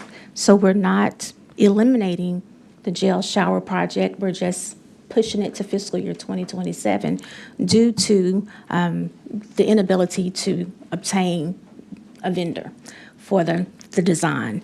And as it relates to the berm reclamation, which was the previous project that we were asking to repurpose to the generators, the cost is now about $1,069,000 instead of $350,000. So that's why we're needing also to repurpose this $1,775,000, although we're not going to use all of it. The Shelby County Sheriff's Office respectfully requests your favorable approval of this item, and we're happy to answer any questions you may have. Okay, thank you very much. Can you just explain the quite significant cost difference between the $350,000 and over $1 million? Alicia Lindsay, Chief Administrative Officer, Shelby County Sheriff's Office. So the berm reclamation project was initially included, I want to say, in the fiscal year 24 or 25 CIP plan, and now we're in fiscal year 2026, and just the cost of business, inflation and all, have increased the cost to do the berm project now. So what was the reason for the delay? So it was in the fiscal year 24 or 25 CIP plan, but it was for fiscal year 26. So even though it was in the fiscal year 24 or 25 CIP plan, it was for year 26. Sure, okay. So that's. It was in the 5-year plan? Correct. Yep. Okay, all right, Commissioner Thornton? So, thank you, Chair. So from fiscal year 24 or 25, when it was put into the CIP plan, has the scope of the service changed at all? Alicia Lindsay, Chief Administrative Officer, Shelby County Sheriff's Office. No, Commissioner Thornton, the scope of the project has not changed. And so with that being said, we're saying that it initially was put into the CIP budget for how much? Alicia Lindsay, Chief Administrative Officer, Shelby County Sheriff's Office. $350,000 was the amount put into the CIP project in fiscal year 2025 for fiscal year 2026. It wasn't based upon, I would say, a hard estimate or quote from the vendor. It was just an estimate from our department. And so that figure, 350,000, has now increased to a $1.7 million price tag? Alicia Lindsay, Chief Administrative Officer, Shelby County Sheriff's Office. It's actually about $1,068,000. I forget the rest, but less than $1,070,000, not $1,007,000. So my question is to legal, because to see projections be put into the CIP budget and just be so off, that's a concern for me for how we're moving forward with budgeting our CIP budget. So just to legal, is there anything that, I guess necessitates the drafters of the request for the CIP plan that they actually get actual quotes? Or how are they coming up with the budgets? It's just from the department heads to be able to decide what they request? Jordan Galtelli, County Attorney's Office. If you give me 1 second, I'll have you an answer. Okay. All right, Chief, I mean, this, I think also might be a question for finance, but, because we obviously, but Chief Lindsay, you can answer that, please. Alicia Lindsay, Chief Administrative Officer, Shelby County Sheriff's Office. So with the CIP project and budgeting now, we are providing quotes. So for fiscal year '26, fiscal year '27, we did provide quotes. I don't know what happened in 2025. That's just based upon information provided to me. Okay, great. Yeah, and Chief Tipton, if you would mind, I think it may bring up questions of other divisions just to, as we're getting into the CIP process. I know there was a question on Monday around, really trying to true up CIP spend, as we get toward the end of the year. If we don't spend those, it goes back, and there could be potentially projects that are more shovel-ready that we could reallocate throughout the year. So I do think that's another issue, but just wondering if that is consistent across all divisions around being more accurate in our CIP projections. Absolutely. Good morning, Audrey Tipton, Director of Administration and Finance. Just to give you a little background on the CIP process, we do have a CIP committee that reviews all of the projects that are submitted to the five-year plan, and we allow, the departments or electeds to come and to express the need for that project. As you know, we have a limit or a cap on our CIP budget for each fiscal year, and we try to include in the current fiscal year the things that are current, that are ready, shovel-ready, ready to go, and have to be done, the urgency. CAO Lindsay is correct in that she submitted her project, and they do an estimate because they have to come to us with all of those details, explaining what the project is about, and then we make the determination on what year it should come up. So she is correct in saying that she submitted her request in '24, I think, and it was for an out year.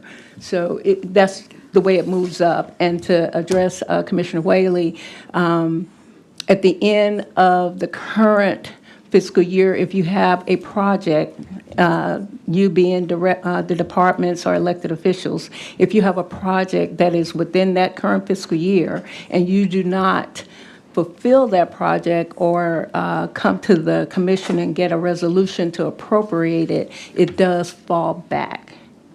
And you lose that project. It goes back to the back of the five-year plan. Yeah, okay. I mean, I think there may, and we may need another item on this, but just potentially look at the process within the year, since we're in the last quarter, if we can get a snapshot across the board of all CIP projects and where they are relative to the budget. Because, there may be an opportunity to more actively manage some of that before the year closes. Potentially, if there are projects that are more along, rather than having to wait to the start of the new year. It doesn't mean that project gets cut. It just means that it clearly wasn't ready yet and will be pushed into the next year. But at least that way, we're not leaving investment on the table, per se, that could be reallocated in the similar way that we're seeing today from Chief Lindsay, from other projects that are even larger than these. So just something to consider, and there may be some language we need to put into the process around, because we are in the last quarter, this would probably be the time to do it. But I don't want to belabor that on this item, but just something, Chief Tipton, to be aware of. I think this body would be interested in seeing that. Thank you. Audrey Tipton, Director of Administration and Finance. Currently, we do present on the quarterly report all of the projects and the status of them, and we hope to have that ready for you very soon so you can see all of the projects that are in play right now and where we are with those projects. And we do we contact our departments and electeds and let them know that their project is there and that they should do some movement on it as well. Okay, perfect, great, thank you. All right, Commissioner Thornton. Thank you, Chair. So when it comes to this 350,000 that has turned into 1.6 million, is there one particular vendor that you've sourced that has given you the quote increase? Alicia Lindsay, Chief Administrative Officer. Yes. And so do we have the vendor already selected, or is this going to go out for bid for this particular project? Alicia Lindsay, Chief Administrative Officer, Shelby County Sheriff's Office. We're going to procure it through emergency justification. So through emergency justifications means that you get to select the vendor? Alicia Lindsay, Chief Administrative Officer, Shelby County Sheriff's Office. Yes. And are we able tonight to say who that vendor is? Alicia Lindsay, Chief Administrative Officer, Shelby County Sheriff's Office. I believe the vendor is Metal Technologies. They've done similar work for us before at the Training Academy. And I want to just know more of what the justification is from Metal Technologies that is saying that this increase is warranted. I mean, this is times over an increase, and I'm just fascinated by the inflation rate for this particular service and what they would say would be the justification for that. And so that just as an aside, I'm going to make a motion to send this down without recommendation for additional discussion on Monday. But I would like to know exactly who the vendor is and what is their rationale for the increase. And then when you talked about the architecture, the inability to find a vendor for the design, can you just say more of why that was? Alicia Lindsay, Chief Administrative Officer, Shelby County Sheriff's Office. Basically, it was cost prohibitive. Okay, break that down for the public that's listening in. Like, when we say that this particular, because the public has come out to say that the showers are of concern, that the condition of the showers is an immediate and pressing concern, and we are saying that we're going to push this off yet another budget cycle. So help us understand why a pressing concern cannot be a priority now, because you're saying an inability for us to find a vendor that can complete the design. So cost prohibitive, what does that mean? Alicia Lindsay, Chief Administrative Officer, Shelby County Sheriff's Office. First, I want to make sure that we're on the same page with the item before us. So the item before us is to reallocate or repurpose a current CIP project from the jail showers to the berm training reclamation project. That's the first thing. The second thing is I'll be more than happy to share with you the information, the quote that we received from the vendor regarding the $1,069,000. I'm not sure if they can tell you how it went from $350,000 to $1,069,000 because, as I stated before, it was a departmental estimate. But the breakdown that we have of the $1,069,000 details everything that the project encompasses. And then thirdly, regarding the architecture and the cost being prohibitive, I'll be happy to share with you all the emails that we've gone back and forth with on vendors that we've tried to get the architectural work and engagement for that. First of all, please note that this $1,775,000 was for the entire jail shower project, right? So when you think in the shower installation and all that work and renovation, all of that has to be under the $1,775,000. But when we got quotes back on the architecture, it was a lot more, so that meant we weren't going to be able to do it anyway. because the cost would have exceeded the $1,775,000. Okay. All right. Thank you, Chief Lindsay. So there was a motion to send it down without recommendation. Is there a second? Okay, I'll second it. Chief Lindsay, I think what would be helpful from what I'm hearing for Monday would be, I think, one, to clarify that this was a department estimate, not a vendor estimate, and that you've the process has changed going forward to ensure we're more accurate with department forecasts of actual costs. Because it's impossible to know what the vendor would have quoted back then, and it likely would have been higher than what we internally estimated. So I think that's the estimation, being clear about that. And then I think it also, I think we also want to see what your projection is for the jail shower renovation project. So what the plan is and how you plan to incorporate that within the FY27 budget, so that we can get a sense of what the department estimate is for the total cost and the commitment to that project. Because I think we certainly seems as if we want to commit to that project. And it would be good to see what we anticipate the actual cost to be. Okay. All right, so it's been moved and seconded to go down without recommendation. Can we do that without objection? Okay, hearing none, item 5 will go down without recommendation. Thank you, Chief Lindsay. All right, this will conclude Budget and Finance. We can open Committee Number 13, Audit. And when we are ready, read item number 1. Item 1 is a resolution receiving and filing Shelby County Government Annual Comprehensive Financial Report for the fiscal year ending June 30th, 2025, sponsored by Commissioner Michael Whaley. All right, item 1 moved by Commissioner Mills, seconded by Commissioner Wright. Okay, all right, good morning, Director Schombaum.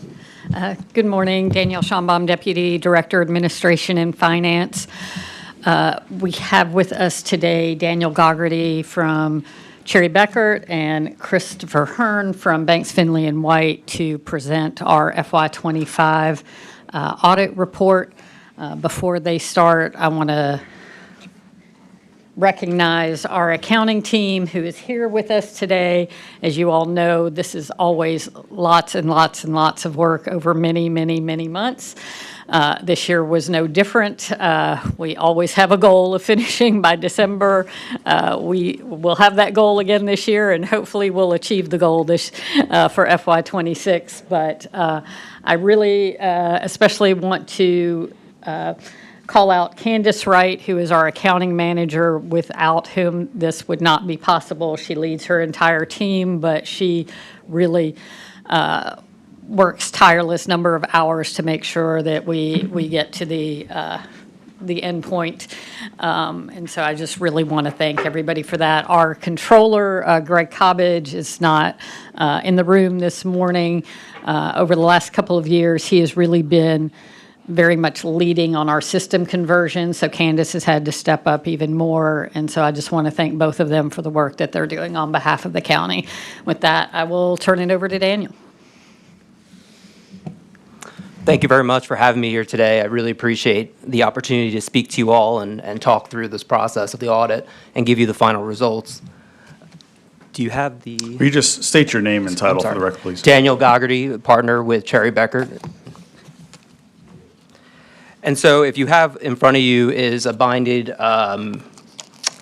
presentation as it relates to the executive summary. Skip ahead to slide 3, and that has to do with our client service team. I'd like to always just recognize the team that served in the county's financial audit. Myself as the engagement partner on this engagement, Lauren Strope as the second reviewer, Richard Hart was the senior manager, and then we had Chandler Ward and Nicholas Anastasia as the senior and associate. On page 4, we have here is we perform our audit in accordance with generally accepted auditing standards. We also perform our audit in accordance with government auditing standards. That's all in which to form an opinion and provide assurance, reasonable assurance that the financial statements are free from material misstatement.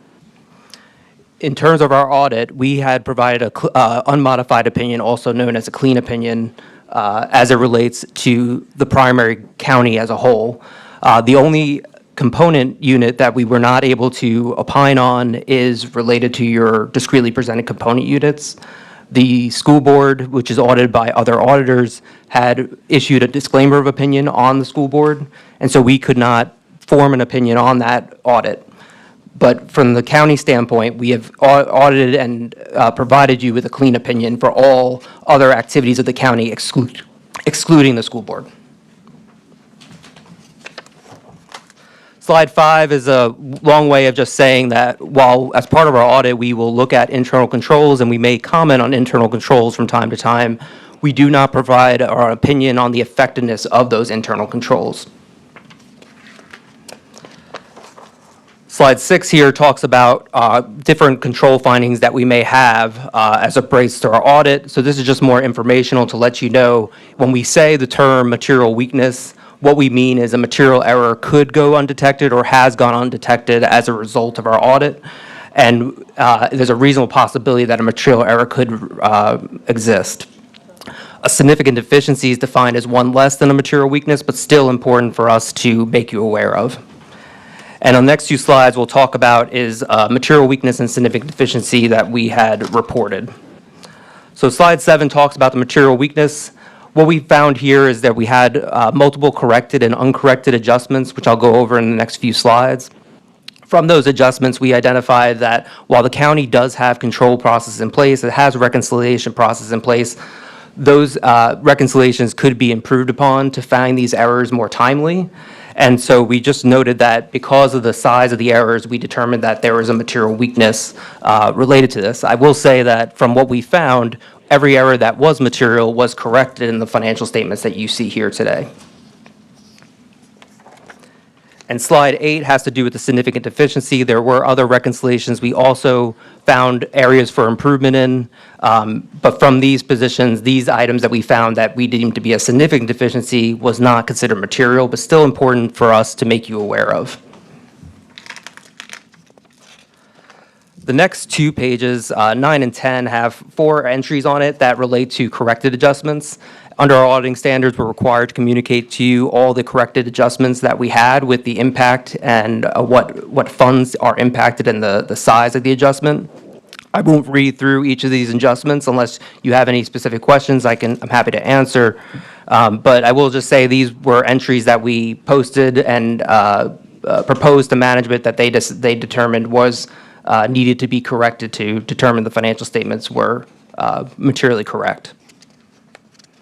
Skipping to slide 11, we have about 7 or 8 entries on the next 3 slides, uncorrected adjustments. So uncorrected adjustments are things that we found as part of our audit that management did not correct in the current year because from a standpoint, they were not considered overall materiality for our audit. I will say also a lot of these findings were found kind of later in the process through our audit work, and not to delay the issuance of the financial statements any further, were decided to just be passed on and proposed and posted and corrected in next year's financial statements. Skipping to slide 14, the next few slides, I will go through these fairly quickly. These are just required communications that we have to do on a yearly basis as it relates to our audit. Sometimes you will see this in the letter format. We provide this in the presentation format to make sure these communications have been communicated with you all. Note 1 is where your accounting policies lie. You did adopt a new accounting policy this year related to compensated absences. Compensated absence is your sick leave and time off vacation accruals. The GASB decided that not only those that are settled in cash payments should be accrued, but also those that are more likely or not to be used over the term of employment should be calculated. Based on the county's estimate, there was no adjustment to the financial statements that required any restatement, and this has been effectively implemented. Slide 15 talks about related parties. From a related party standpoint, we noted no issues with the related parties. We noted no related parties that were not already made aware to us by management, and nothing to report there. 16 has about significant or unusual transactions, so unusual being kind of outside the normal course of business of the county.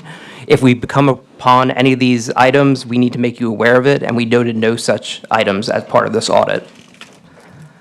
Estimates are a critical part of our engagement. A lot of the financial statement numbers within the annual comprehensive financial report related to your pension, related to your capital assets, related to your other post-employment benefits deal with estimates provided by management. We noted no management bias with any of those estimates or any inconsistencies with previous years. Financial statements disclosures are consistent, clear, and neutral. We noted no issues with any disclosures. We just wanted to bring attention to the one disclosure that deals with the restatement that we applied. This is one of the corrected entries that we proposed and was posted by management, and has to just do with the allocation of your internal service fund activity between your business type and your government type activities.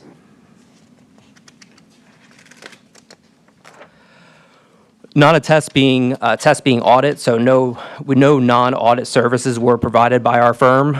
We are independent of the county, in fact, in appearance, and we noted no issues with any related independence issues. We had no difficulties encountered as part of our audit. We had no disagreements with management as part of our audit. There were no contentious items that needed to be consulted upon with other auditors within our office. We received the manager representation letter dated April 2nd, which the date of the financial statements were ready to be issued. There were no management consultations, so no shopping for an opinion with other auditors. There were no other findings or issues noted, no fraud or illegal acts noted to us other than what was made aware to us by the state, and no issues with the county's ability to continue as a going concern. On page 22, just here, it just talks about the information within the annual comprehensive financial report. We provide opinions on your financial statements and on the notes of the financial statements. Everything else before and after that, we do not provide an opinion on, or we provide an in relation to opinion that they are in relation to the financial statements materially correct. New standards to be issued and implemented by the county in the coming year is GASB 103 and 104. 105 will be in 2 years from now. The biggest one will be 103, where just we'll talk a little bit more about changes in the management discussion analysis, and your budgets will move from the front statements to your required supplementary information, and there'll be more commentary on original to final budget amendments that are significant to the county, and also final to actual results that are significant to the county will need to be discussed in that section. So with that, I just want to also just express my gratitude to the county to let us work as the external auditor this past year, learning the county and working with everyone within finance. I do want to thank Director Tipton, Deputy Director Schonenbaum, and then the finance team as a whole, but we worked really primarily with Candace Wright, and really worked really well with them in terms of being able to get the information we needed to get this completed. Not only is an audit a hard thing to encounter and work through, but changing auditors and then also working through an ERP implementation does create challenges, and so we do thank them for all their time and helping us through all the questions that we've had throughout the process.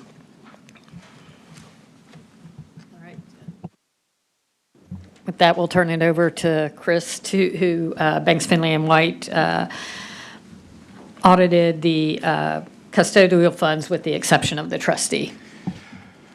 Good morning. Chris Hearn, partner with Banks, Finley and White CPAs.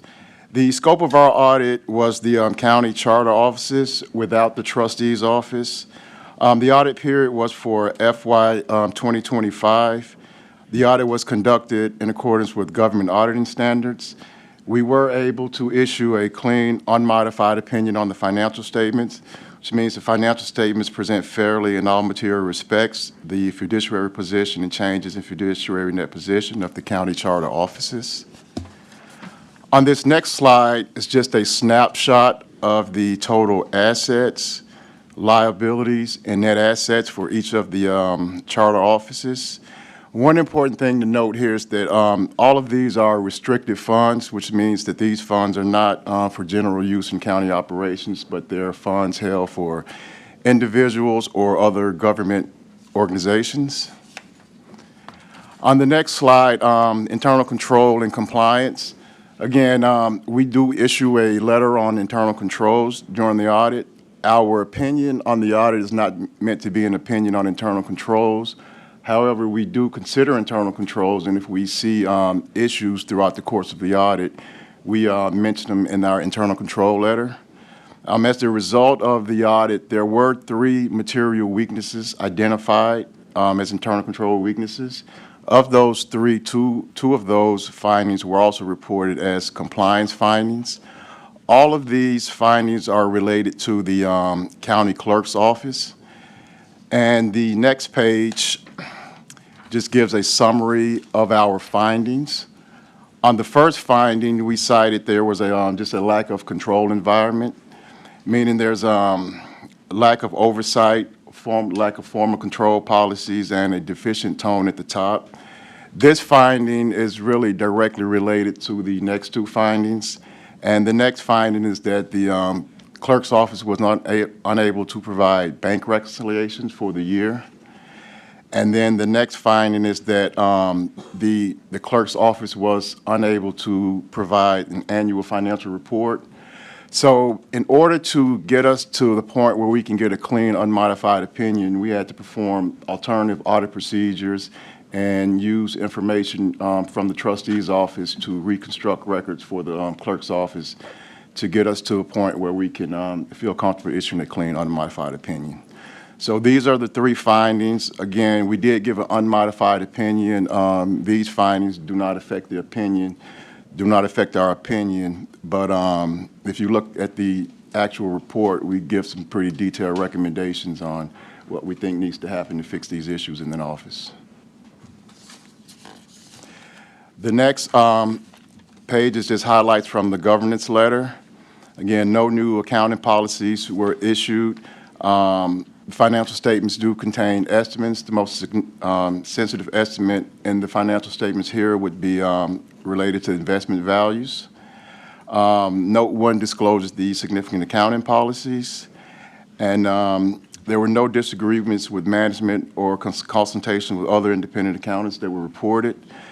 And difficulties encountered during the audit, we did incur some difficulties getting this audit done just based on the county clerk's inability or refusal to provide certain audit information. And that's my presentation. Okay, thank you very much. Before I go to the screen, just want to go back to the overall county audit. Can you, what was the, I guess, the overall change in the net position as a result of the restatements? I mean, I follow some of this. Can you just give us like so we understand what was the overall change? Sure, it was an improvement of net position for the business type activities and a lessening of the net position for the government activities. But I do want to just stress here, this is an allocation of just your internal service funds, so that count those central services, the litigation, all tort liability, everything related to that, where you had maybe an operating loss or an operating income, that gets allocated at the front statements. It doesn't affect your net position as it relates to your actual just enterprise funds individually. Okay, great. Just wanted to clarify that. All right, thank you. All right, Commissioner Wright. Thank you, Mr. Chair. So I want to ask about the custodial funds report. And I know this body took the extraordinary steps of passing a resolution asking the county clerk's office to work with you to obtain the materials that you were required to complete the audit. Was that, did that resolve positively? Were you able to receive, it sounds like from the findings here that alternative measures had to be taken, which to me suggests that you did not obtain the materials you had requested. Is that an accurate? That's accurate. She just didn't have them. But after the resolution was passed, we did receive more cooperation from our office, because even with performing the alternative audit procedures, we still needed cooperation from that office, and we did get it after that resolution was passed. Can you help us understand what exactly the breakdown was with that? I know that the management response here is now everything's good, but you know, all due respect, we've heard this before. Right. So are these things, is this anything out of the ordinary that you're asking for? Because that's what it sounded like in the commentary in our committee related to this, that somehow the clerk's office was taken by surprise with what you were asking for. But to me, this reads like very standard practice. Yes, it's very standard practice, nothing out of the ordinary what we asked for. Basically, basic bank reconciliations, and then just your annual financial information reported as of the year end.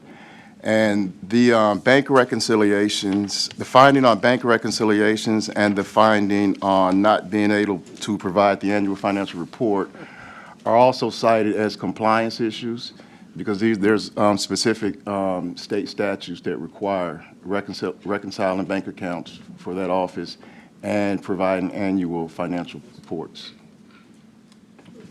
Is there any degree to which your firm or this audit provides a reflection on the management response, or is that sort of the final word, is you just incorporate what the manager response is, or do you opine on that further? We do not opine on the management response, and in our internal control letter, I think it's probably that last paragraph in that internal control letter actually states that we don't audit or opine on any of management's findings.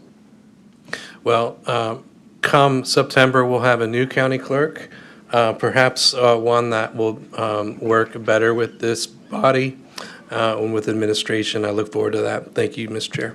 All right, thank you, Commissioner Wright. Commissioner Mills. Thank you. My first question, it came up, why were the multi-million-dollar errors not caught internally before the audit? On the big numbers. Danielle Schonbaum, Deputy Director, Administration and Finance. There's a lot of moving numbers. The county is very decentralized. We do have, as Mr. Goggerty said, a variety of review processes. Obviously, we are working to strengthen those review processes, not to have such errors going forward, but being in the middle of a system conversion, our level of review was not as strong as we would hope it would have been. We just made some errors. Okay, and on the ones that were labeled, I think they were called immaterial, at what point do they become concerning or material? Yeah, so when you have those kind of errors, they could lead to, like, while they're a small amount today, it could lead to a material misstatement if they're not corrected on a timely basis. We felt that based on the work we did and what we looked at, really it did not spread across anything else. So that's why we felt like it did not go material. But yes, if unchecked and uncorrected for multiple years, that balance could result in a material error over time, if not reconciled.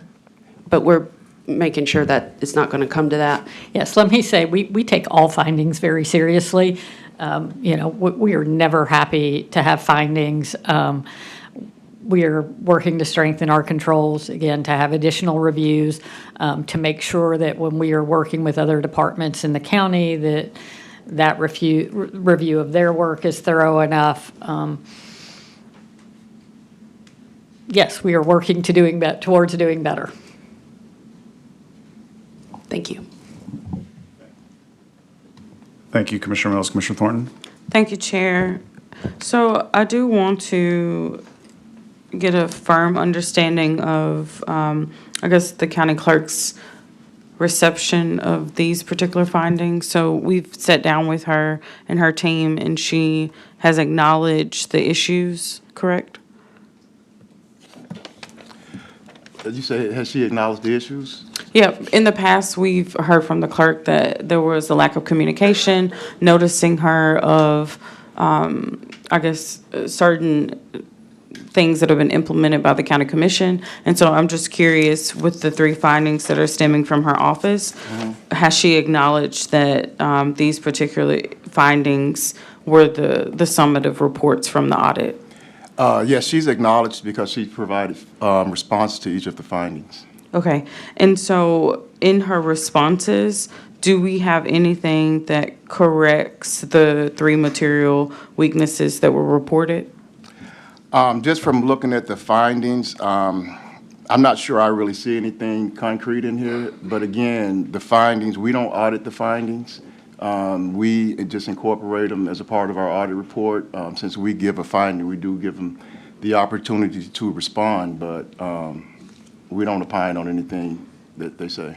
You know, the concern is just the magnitude of just the amount of collections coming through this office. And so to have the only findings in the report come from one particular office, I would want that reassurance that moving forward that something would be corrective. And so what is your professional opinion, because we are at a crucial point to be able to elect a new Shelby County clerk. And so what would you, I guess, advise to whoever is going to be the successor to the current clerk, to be able to reconcile the issues reported? I would say, just looking at the first finding, number one, the control environment. Internal controls starts with the tone at the top. So the next person in our office needs to be sure that they have a serious attitude about internal controls and their financial responsibilities related to that office. And it's been brought to my attention, this was early on when I first started my term, that Clerk Halbert requested a comprehensive forensic audit that she says she was never given. Do you believe that that is a necessary step to be able to reset this office? I don't know if a forensic audit would be the right thing to do. I think it would just be taking a deep dive, looking at the processes in place, policies and procedures, and financial close and reporting process, and making sure that people are assigned to the duties that they have the competencies to do. And Chair, I'm going to get back in queue just for a couple more questions. Okay, all right, Commissioner Thornton. Thank you. So can you just, because we have a professional in front of us, I'm going to take liberties here. We've talked about audits as a body in the past. So when a comprehensive forensic audit is requested, what does it give back to the county? If we want to just have a firm understanding of where all the gaps are in any particular office, what type of audit should be requested from the start of a new term or just administration? Say what? I would say I wouldn't say a forensic audit, because to me a forensic audit means that you're looking for theft or looking for something wrong. I would think for that office it would more internal control review. I think that would be more helpful than anything, because when you think about the process and the way these offices work. They have bank accounts, but those accounts are swept every night into the trustee's office. So cash coming in is swept every night and accounted for by the trustee. And so we were able to get real comfortable with cash, because we knew that as soon as that cash comes in, it goes right to the trustee's office, and we can account for it there in the trustee's records. But I think the issues here just relate more around controls, internal controls and policies. And does the county clerk currently have any systems in place to know how much cash is flowing through the office into the trustee's office? Well, that would be the bank reconciliations and preparing the financial reports. Those are the systems that are put in place that should be used to do that. And you said that those are missing? Yes, they were missing. So currently the answer to that question would be no? Right. And to resolve that issue, that would just be incumbent upon the leader over the county clerk's office? Yes, to start preparing monthly bank reconciliations and monthly financial reports. And annual financial reports. Thank you. I'm just going to ask to the clerk, our current county clerk and her team on Monday, if someone could be present, then that would just be helpful for us to hear why we are not preparing these documents to the extent that they need to be. Definitely not so they can be findings in these particular conversations. We need to, there's so much money that's involved in this particular office, and it is very, very crucial that we have top tier financial reporting. So thank you for being here and for answering these questions. You're welcome. All right, thank you. Commissioner Wright. Thank you, Mr. Chair. I did want to follow up on something my colleague said a moment ago, because I think there is, when you have a new set of electeds over many of these departments, and we're expecting, a lot of turnover as of September 1. I guess my question would be, and thank you, Mr. Chair, just for the opportunity to bring this to discussion, but would be for Ms. Schombaum. I guess to her question about an audit or anything, I'll just put it this way. I have seen at least one candidate, there's probably multiple candidates who are recommending that some sort of special audit be performed, either on the concluding end of the last term of office, or to kind of set them fresh going forward. I will say, before you answer that, this clerk did receive a forensic audit in 2019, and we do have access to that. Also happened again in 2024, so we have addressed this office multiple times. But just going forward, is there anything that we can be doing maybe this budget year to prepare for any kind of special audits or special reviews? Danielle Schombaum, Deputy Director of Administration and Finance. I believe it's really up to the elected official to request such, as when they come into the office, to if they want to request to have a forensic audit. As Mr. Hearn said, to me, what would be more meaningful is to understand what the state regulations are. The state CTAS does provide training for new elected officials, and to understand what those responsibilities are, and to make sure the internal controls and policies and procedures are in place to properly manage the office. Yeah, going back, I've had some trouble with some of the documents not coming up from past years, whether it be the agenda itself or particular resolutions. But I know enough to have seen that commissioners in the recent past have requested some sort of audit to happen alongside a new person taking office in a lot of these clerks' roles. And that's something we have done, but I've not been able to get to what the cost of that were, or exactly how they were formulated. But I guess I would just leave that with you. I think multiple commissioners would like to see us at least thinking through that and setting aside funds in this budget if some of those electeds do wish to move forward with a special audit. All right. Thank you so much. Thank you all. Thank you, commissioners. I think, Madam Clerk, please prepare the screen of vote on item number 1.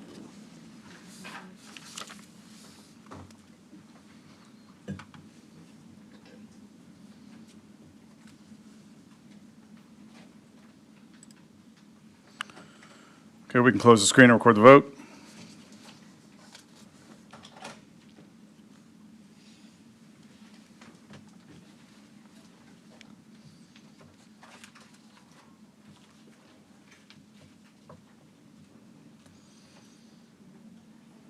Thank you also to the entire finance team. Just want to echo that. Incredible job this year, especially. So thank you for all of your work. And we can call the vote. We have aye votes from Commissioners Whaley, Mills, Wright, Thornton, and Bradford. We have 5 aye votes. All right, item 1 will go down with a favorable recommendation, and this will conclude committee number 13.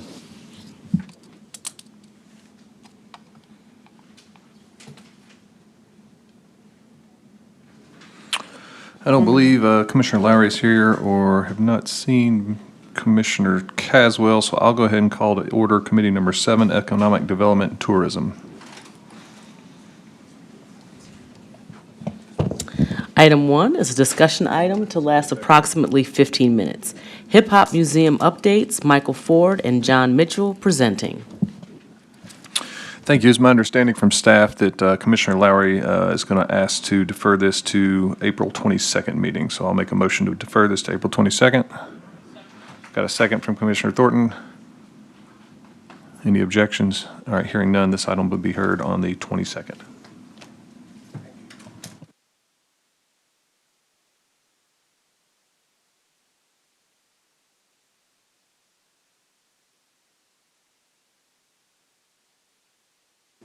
Commissioners, we got one more committee. I have to go. Can I have a volunteer to chair this one? Yeah, I can take it. Thank Yep. you. All right, let's call to order committee number 3, hospitals and health. Item number 1. Item 1 is a resolution approving the purchase of one new and unused 2025 Ford E450 customized mobile van from Quality Vans and Specialty Vehicles in an amount not to exceed $216,000 for the Shelby County Division of Health Services for the Community Health Services Bureau located at 814 Jefferson Avenue. This item requires the expenditure of 2026 grant funds for a total amount not to exceed $216,000. Sponsored by Commissioner Miska Clay Bibbs. Okay, thank you. Item 1, moved by Commissioner Thornton. I will second the item. Okay, all right, good morning. Good morning, Commissioners. Again, Lori Brooks, Deputy Division Director, Health Services. This resolution approves the purchase of one new 2025 Ford E450 customized mobile van with a cost not to exceed $216,000 for the Shelby County Division of Health Services. An emergency justification was requested and approved by purchasing in July 2025 to purchase the mobile van due to the funding availability in fiscal year 2025. The funding was accrued in fiscal year 25 and will be expended in fiscal year 26. The Shelby County Health Department Mobile Health Clinic will provide STI and HIV prevention services, testing, diagnosis, and treatment, along with ending HIV epidemic services such as naloxone and fentanyl strips. The Shelby County Health Department aims to improve health outcomes by making health care accessible to those infected and affected by STIs and HIV in underserved populations, reducing barriers like transportation and availability of services. The mobile clinic will travel throughout Shelby County, but will specifically target high-risk populations that experience a high incidence of STI and HIV. Thank you for your consideration. All right, thank you so much, Director Brooks. I see no one else on the screen. Commissioner Thornton, go ahead. Thank you, Chair. So I wanted to look at the vendor data. And so we had 20 direct solicitations for this, 5 local, 8 non-local, and a total of 6 vendors submitted bids. This particular item was awarded to a non-local vendor, correct? Because all of the 6 vendors who bid on this were classified as non-local. So I really just want to push the county to really start to look to see some of the reasons why our local vendors are not able to successfully submit bids. And I'm just curious in this particular item, because there were 5 local direct solicitations, what would be the narrative around this? So is someone from purchase, well, really from EOC here, just to talk about what we might be able to understand about this particular item?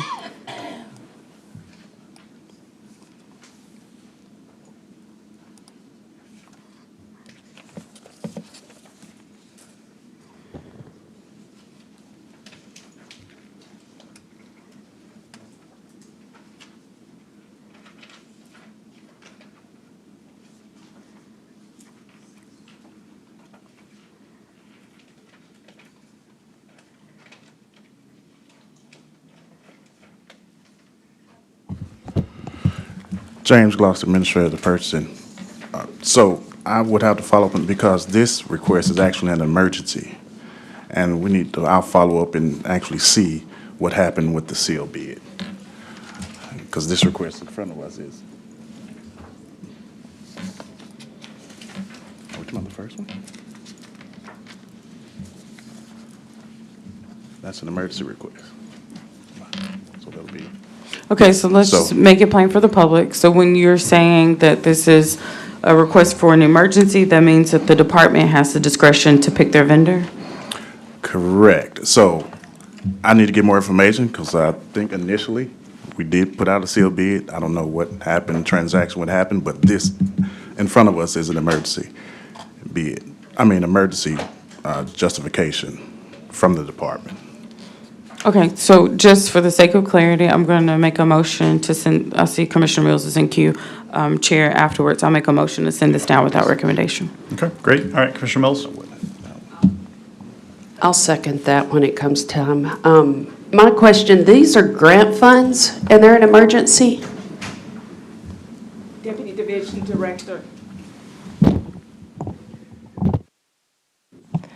Deputy Division Director Lori Brooks, yes. So the Shelby County Health Department received grant funds from the Tennessee Department of Health during fiscal year 2025. These funds were requested to utilize for a mobile clinic. And so from there, we look to get a sealed bid for a mobile van.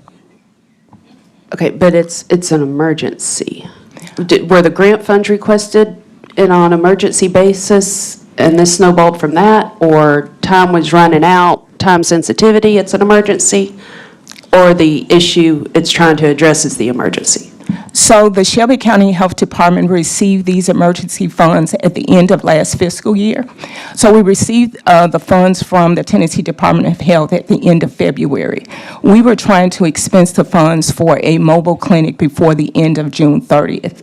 So we requested the bids in the first part of March so that we could expense those funds throughout for the end of that fiscal year. If we had not expensed those funds, we would not have received the mobile unit for the Shelby County Health area. Okay, so it was a time thing? Yes. Okay, thank you.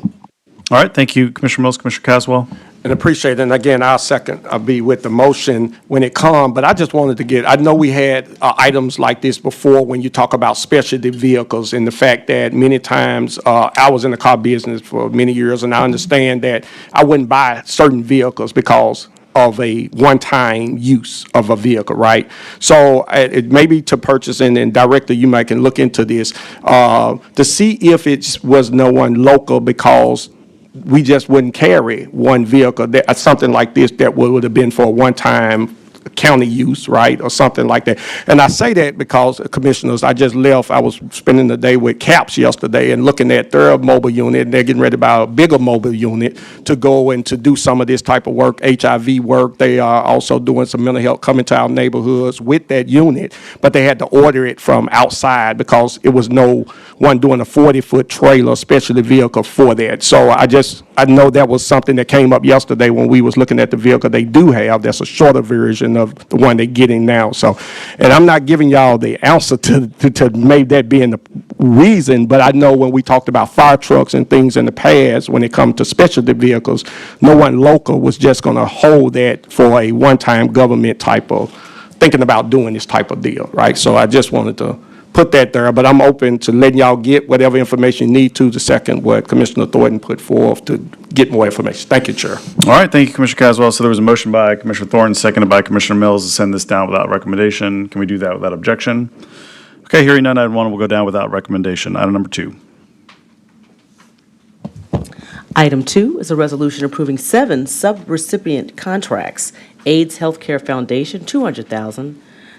Friends for Life, DBA Friends for All, $300,000. Hope House, Inc., $400,000. Memphis Health Center Outreach, Memphis Health Center, $200,000. Methodist Lebanon Community Outreach, $200,000. Positively Living, DBA Choice Health Network, $200,000. And Tri-State Community Health Center, $200,000, for the purpose of administering core medical and supportive services to individuals living with HIV under the Ending the HIV Epidemic Grant, effective upon the date of the last signature of the parties through February 28, 2027, with the option to renew for 2 additional one-year periods. This item requires the expenditure of FY 2026 federal grant funds not to exceed total amounts of $1,700,000, sponsored by Commissioner Miska Clay Bibbs. All right, thank you. Item 2 moved by Commissioner Thornton, seconded by Commissioner Caswell. Deputy Director Brooks. Commissioners, this resolution approves... Sorry, just state your name one more time and title. Thank you. Lori Brooks, Deputy Director, Division of Health Services. Commissioners, this resolution approves 7 new Ryan White subrecipient contracts for the period of March 1st, 2026 through February the 28th, 2027, with an option of 2 one-year renewals utilizing federal grant funds from the fiscal year 26 grant operating budget. The Shelby County Health Department Ryan White Program is the recipient of federal funding for the Ending the HIV Epidemic initiative through the Human Health Resources and Services Administration. These programs support a comprehensive system of care for people with HIV in the Memphis Transitional Grant Area. The Memphis Transitional Grant Area includes Shelby County, Tipton, and Fayette, Crittenden, Arkansas, and DeSoto, Marshall, Tate, and Tunica, Mississippi. The purpose of the Ryan White funding is to provide core medical services, HIV-related medications, and essential support services to low-income people living with HIV and AIDS who have no other means to pay for their care. Ending the HIV Epidemic initiative complements the Ryan White program by providing additional support focused on reducing new HIV infections and addressing gaps in care and treatment. The Ending HIV Epidemic funded services are designed to reach priority populations, including those who are newly diagnosed, out of care, or are not virally suppressed, and to address barriers such as stigma, housing instability, and mental health needs. These innovative community-focused interventions help advance the federal goal of ending the HIV epidemic in the United States and the Memphis TGA. Okay, thank you so much for the presentation. Commissioner Thornton? Thank you, Chair. I've asked questions about your subrecipients in the past. So are these the same subrecipients that you've worked with, or are any of these new?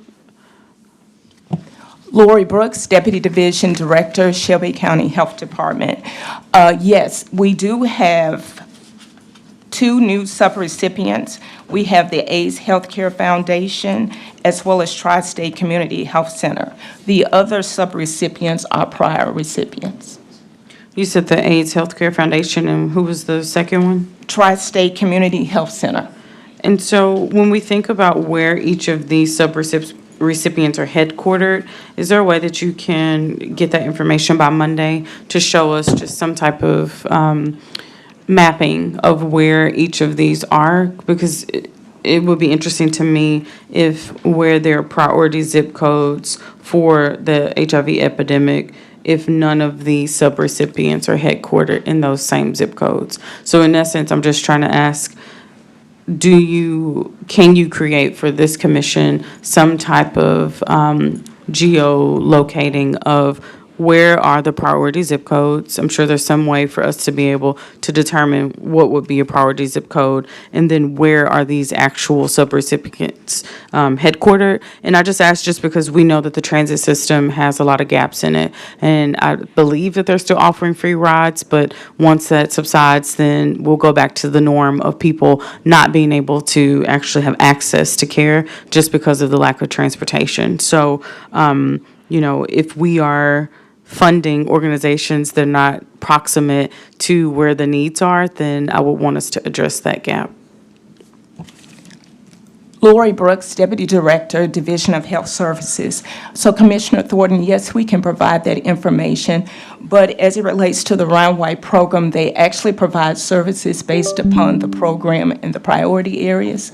And when you look at those priority areas, we then can provide you information as it relates to the zip codes and where those services are being provided based upon those priority areas. So if I hear you correctly, Ryan White gives you certain targeted areas that you have to serve?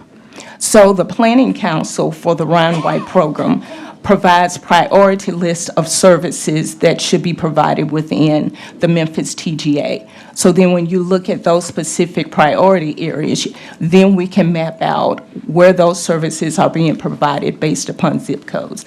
So the Ryan White Planning Council will decide how much money is going to be spent on medical case management, how much money is going to be spent on food pantry, or what those related services are. So then once we look at those core services, we then can map out where those services are being provided based upon the people that actually receive services for Ryan White program. All right, Commissioner Thornton, you're back in the queue. Thank you, Chair. And can that information be provided by Monday? Yes, Commissioner. I'm sorry, Lori Brooks, Deputy Division Director for Health Services. Yes, we can get that information provided to you. Okay, awesome. You can send it to the entire body, and I'll just, I mean, I know that this is going where it needs to, but in meaning that these particular entities are doing the work. I don't doubt that. My question is, it's just about accessibility, and so I would like for that just to be made plain, and I'll look for that email, and if there are any additional questions, then I'll pull this item on Monday. The only last question that I have is just about awareness. So do y'all do any marketing in tandem with allocating these resources to the subrecipients so that the public can be aware that the AIDS Healthcare Foundation and Friends for Life, that these are recipients of funding and that these are the places that people should refer people to receive additional supports? Lori Brooks, Deputy Director, Division of Health Services. So the Ryan White program does not provide for marketing of Ryan White program, but we do have a website that will provide a listing of all of our subrecipients as well as the services that are provided by those subrecipients. So I'll direct this to, our Director in Chief, and hopefully you'll continue on as this administration shifts.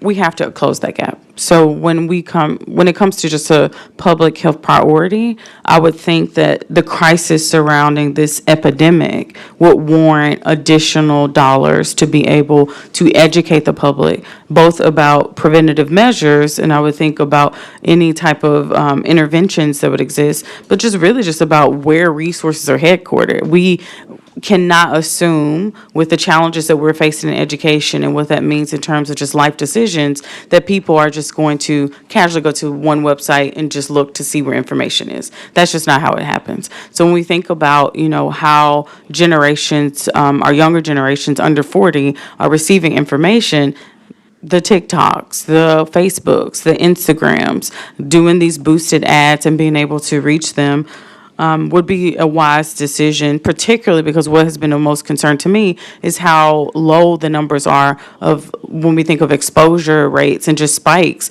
These age ranges are getting into the teenage ranges, and we know that there's something that prevents us from being able to just rush into our schools to educate. So they have to get this information outside of their schools, and if we're not doing any type of marketing, I don't understand how we expect for them to actually be made aware of better decisions that they can make. So I just want to hear more in these conversations, even if that's some of the plans from the subrecipients. I would like to see a concerted effort across all of the subrecipients so that they can commit to one shared marketing and outreach campaign so that we can know that this investment is going to have an amplified impact because we are doing additional investments into marketing. Does that make sense? And can you just speak to how viable of a request that is?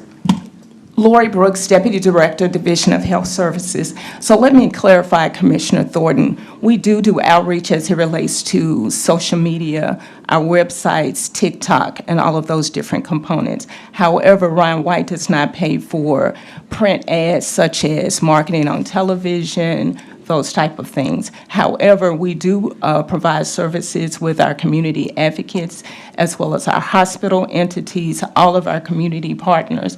There is an effort to meet with them as well as them being a part of our planning council component.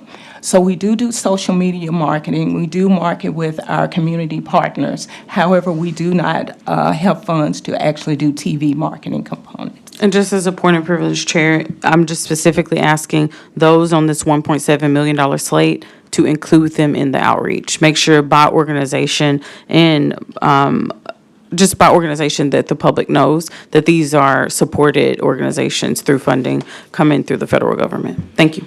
All right, thank you so much. Madam Clerk, we can prepare the screen to vote on item number 2.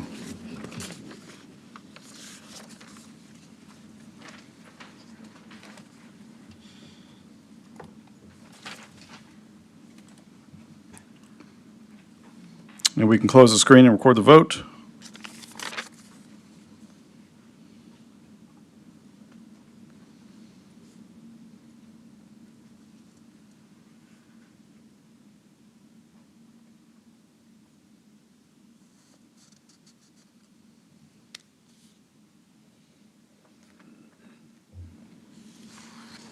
We have aye votes from Commissioners Whaley, Caswell, Mills, Wright, and Thornton. We have 5 aye votes. All right, thank you. Item 2, we'll go down with a favorable recommendation. Item number 3.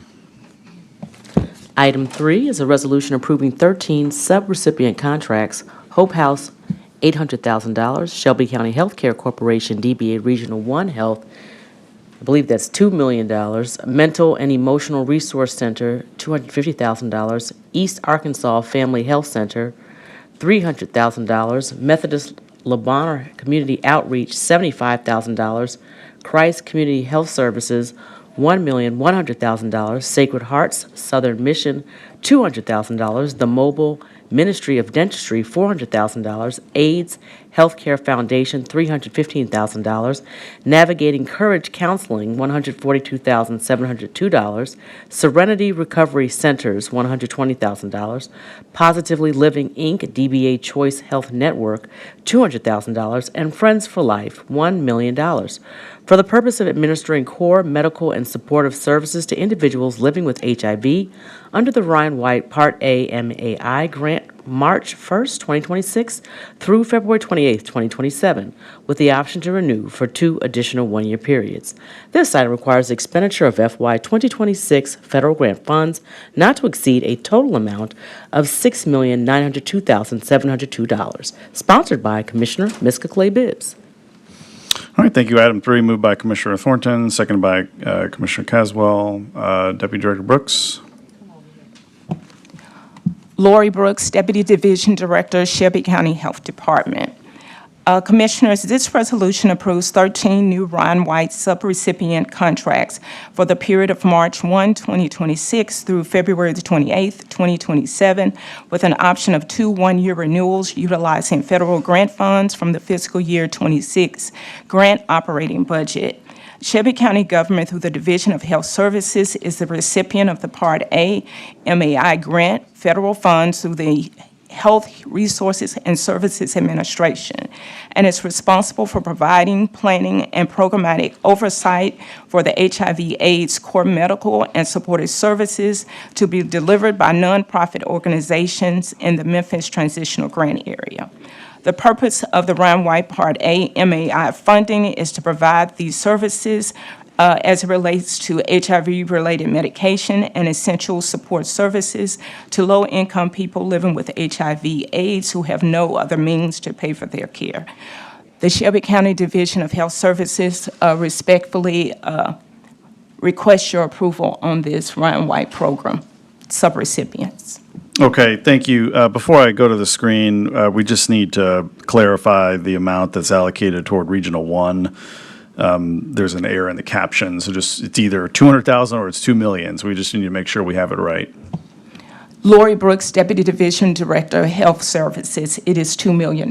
Okay, so I'm going to make a motion just to clarify that that number is 2 million to Regional 1. Is there a second? Second. Okay, seconded by Commissioner Thornton. If without objection, we'll make that change. Thank you. All right, Commissioner Thornton. Thank you, Chair. Okay, so we have roughly $9 million going towards the HIV epidemic. Now, it's more than curiosity for me. It's a matter of just really just desperation. Where are these organizations headquartered? So I'm going to pull this item on Monday. So if someone could come back to be able to publicly present this information, this is such a sizable investment, and I would hate for it to not actually make the impact that it needs to make, because we haven't discussed this conclusion that the majority of the monies are not actually proximate to the issue. I cannot stress that enough. We have to be able to make these the same way that Memphis 3.0 has changed streetscapes to be able to make streets walkable and increase accessibility. It's the same thing with our resources. $9 million, and I'm preaching to the choir here, but I have to preach. has to be walkable in these communities where we know the issue is. And so I want to see that on paper. I want to make sure on Monday that the public understands, again, that we have an HIV epidemic, that Memphis actually, and I'm pulling Memphis out of Shelby County because it's my understanding that the epidemic is more of a pressing issue within the Memphis municipality, that we need to be able to create a plan here. Our children are being exposed just through a lack of basic understanding and education. And so because we are not legislatively able to do certain things or legally able to do certain things, that means we have to be proactive in terms of just how we get these resources to the households, the families, the at-risk youth that need this information. So I want to make sure that the strategy that we're implementing, that it's solid, and that we have community-based partners that are affiliated with these subcontractors, because I've had a number of organizations within my district that are not listed here. And so I just want to know that where the money is going, that they can actually get to it, and that they actually are aware of who's receiving the monies. And so maybe this would warrant a larger conversation with you, it's Randolph? Dr. Randolph, just so we can just make sure that this $9 million is getting somewhere, y'all. I can't stress enough, these are life-altering diagnoses, and we need to make sure that we're doing everything we can with this $9 million to make it deeply, deeply impactful. So to the public, tune in on Monday, because we're going to need everyone to be able to get this information where it needs to be in our communities. And we are clearly making a sizable investment of $9 million into this issue, and I wanted to see it work. Thank you. All right, thank you, Commissioner Caswell. Thank you, Chair. First, I want to take a point of privilege. I just want to recognize Ms. Campbell, I believe it is, one of my mentors when I grew up in the Dixon Home Project. I can say I'm sitting here today because she put up with me as a child growing up. So thank her, and you're in the right program as a leader and what you're doing. Thank you all for being here. But second, I speak to her, and I hear my colleague sentiments on this. I know, again, meeting with CAP, I know they got a long-term HIV program. I was just wondering, how was these, is it an RFP that was put out that they had the opportunity to apply for this? Lori Brooks, Deputy Division Director, Health Services. So yes, an RFP did go out to all subrecipients as well as any individual or entity within Shelby County or the Memphis DGA that provides HIV/AIDS-related services, mental health counseling. Based upon that RFP, we then looked at the services that were dedicated regarding the Planning Health Council, the amount of money that was dedicated for those particular services, and after that, we actually went through and looked at, was it a current subrecipient or if it was a new subrecipient.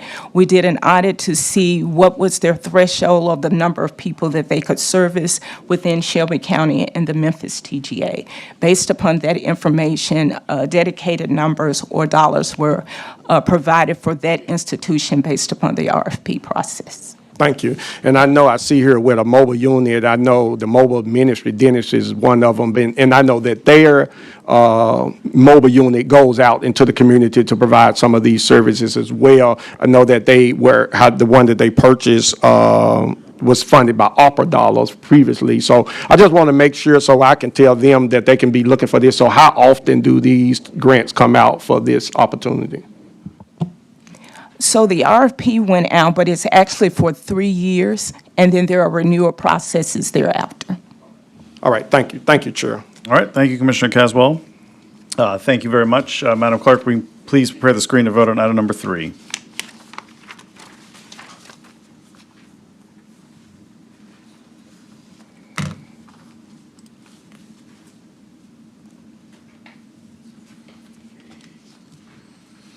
Okay, we can close the screen and record the vote.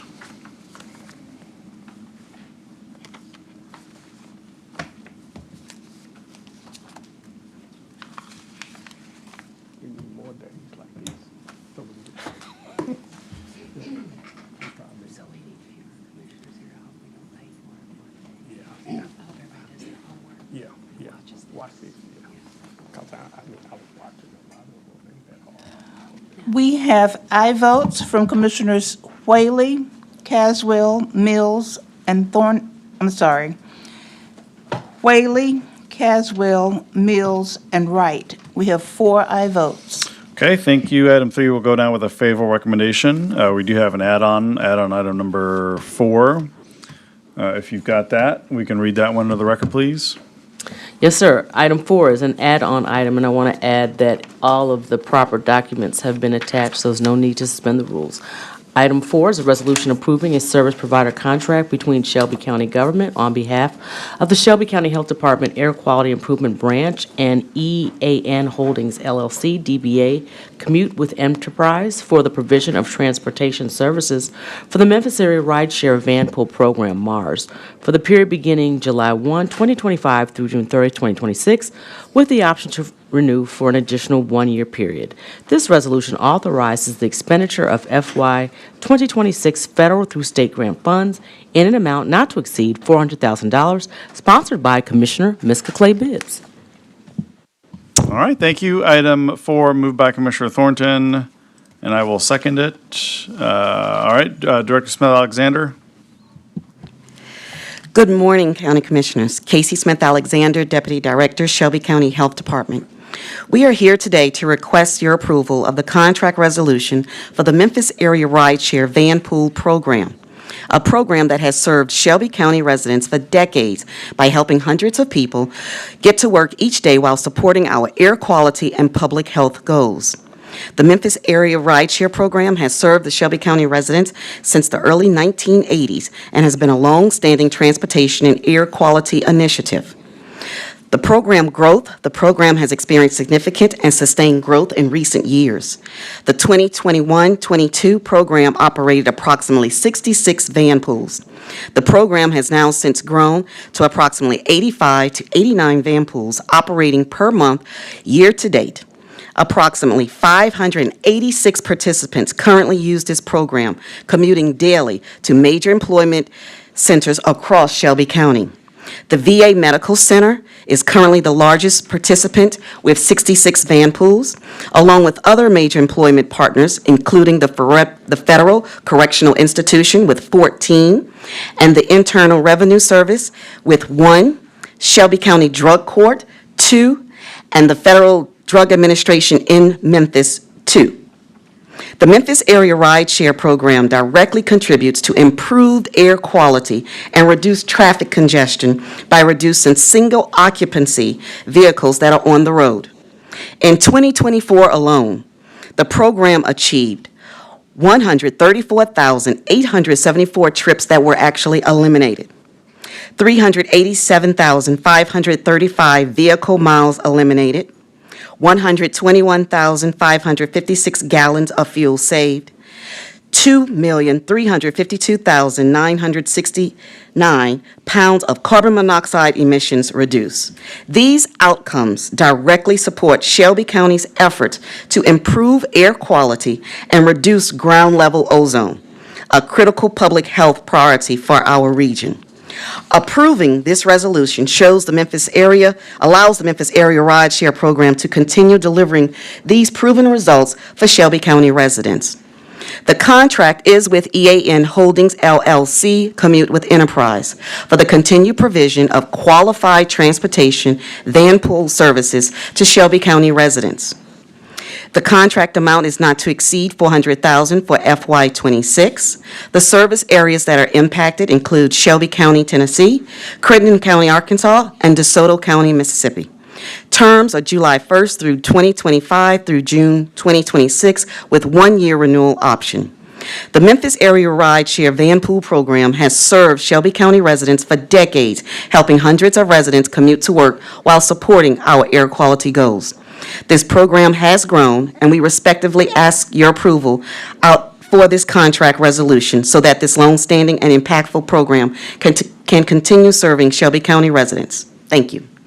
All right, thank you very much. Commissioner Thornton. Thank you, Chair. Did I hear you say that the program has existed since the 1980s? Casey Smith-Alexander, Deputy Director, yes. All righty. So with that in mind, so I'm just writing your name down. Do you have anything that shows the ridership over time? just how that has, whenever you started tracking, I'm assuming in the 80s, we wouldn't have data for that, but whenever we started to track the amount of riders using the van pool, how far back can we go? Casey Smith Alexander, Deputy Director. I will have to get that information for you. Commissioner Thornton, I do not know at this point in time exactly when we started tracking that information, but I can have that to you. So this is an interesting program to me because it's almost like any, participants that use Vanpool, we count it as a success. But I'm curious, Doctor, like what are the indicators or the benchmarks of deep impact? So when we think about, 586 participants, is that significant or is that, what will we compare that to? Is it other Vanpool programs across the U.S. or where are we getting our metrics of success? Dr. Bruce Randolph, Interim Director, Shelby County Health Department, and Health Officer. So an assumption is made that if you decrease the number of vehicles that's being used to go back and forth and to work, you are decreasing the amount of pollution, carbon monoxide, et cetera, in the atmosphere, which therefore translates to better quality of air. So if we look here, we can see data that's reported in 2024 that we eliminated 134,874 trips, which we also saved, should I say, 121,500 gallons of fuel, and we reduced the carbon monoxide emission 2,352,969 pounds. So the assumption is that that reduction at least has decreased the amount of carbon monoxide in the air and hopefully contributed to improvement. Now, the actual measurement of that. Okay, I'm in going to terms pause of, just 1 second, Doctor. yeah. I'm going to get back in queue for some more questions to pick up from there. Why is this an add-on today?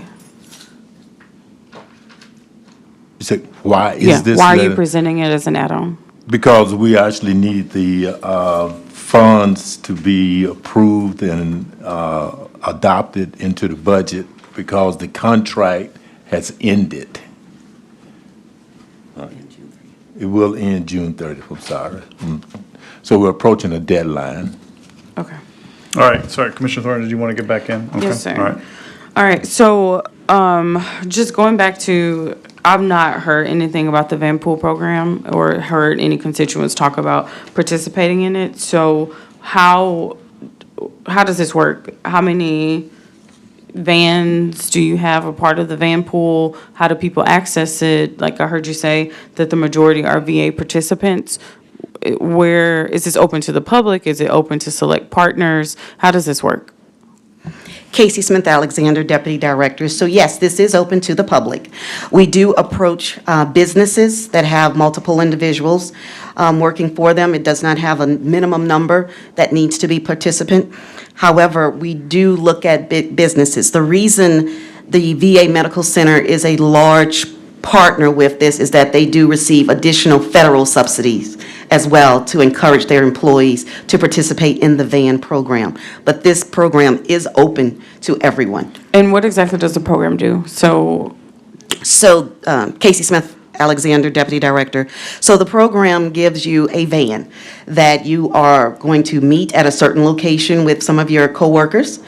They will drive to work, and then afterwards they'll drive back home, leaving their vehicles parked at a central location of their choosing that is convenient for them. So we all meet, we go to a location where the van is, and then that gets us to our destination. One person is responsible for the van, so that means that person would be driving from their home to that central location to pick everyone up and then drop everyone back off as well. So they keep the van? They have access to it Monday through Friday. But it's for work purposes. We are calculating mileage. So when it comes down to the capacity for this program to add additional participants, are we at capacity? Because this isn't a sizable amount, the 400,000. Where are we at in terms of adding new participants to the program? Casey Smith-Alexander, Deputy Director. The issue right now is that we're waiting on the federal government to see if they will continue with this program, to answer your question, Commissioner Thornton. We really don't know where we are as far as continuing funding for the program. And to answer your additional question, are we at capacity? We are nearing it with this $400,000, yes. Okay, so if people are interested, what do we tell them? Where do they go to get more information? To contact the Shelby County Health Department, and we will let them know the next steps and availability of additional vans when and hopefully we do receive funding. Is there a 222 number that we use here for the health department? There is, that number is 222-9000. Let me get back to you on that number that you need to call for the van. Okay, this is a point that I want to make to everyone in this room and watching. When we say just do this, we have to understand people don't even know what that means. Contact the health department. What does that mean? So it's like, let's always be ready to be able to get people connected. So, yeah, just let us know what that number is so we can tell the public. Thank you. And it is available, just as point of reference also, on our website at Shelby County TN Health. So if they want to go on there to receive more information and to file a request or anything, it is on our website. Just don't have the number to the direct contact at this point. Okay. Okay, all right, thank you. All right, so let's prepare the screen to vote on item number 4.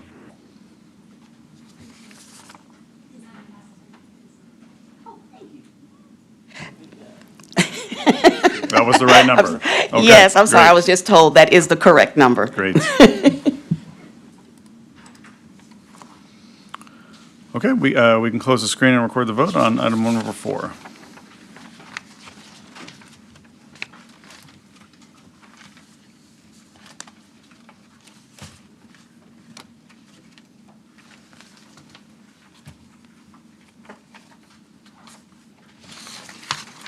We have aye votes from Commissioners Whaley, Mills, Wright, and Thornton. We have 4 aye votes. Okay, item 4 will go down with a favorable recommendation. This will conclude hospitals and health, and this will wrap us up for committee today. Thank you, everyone.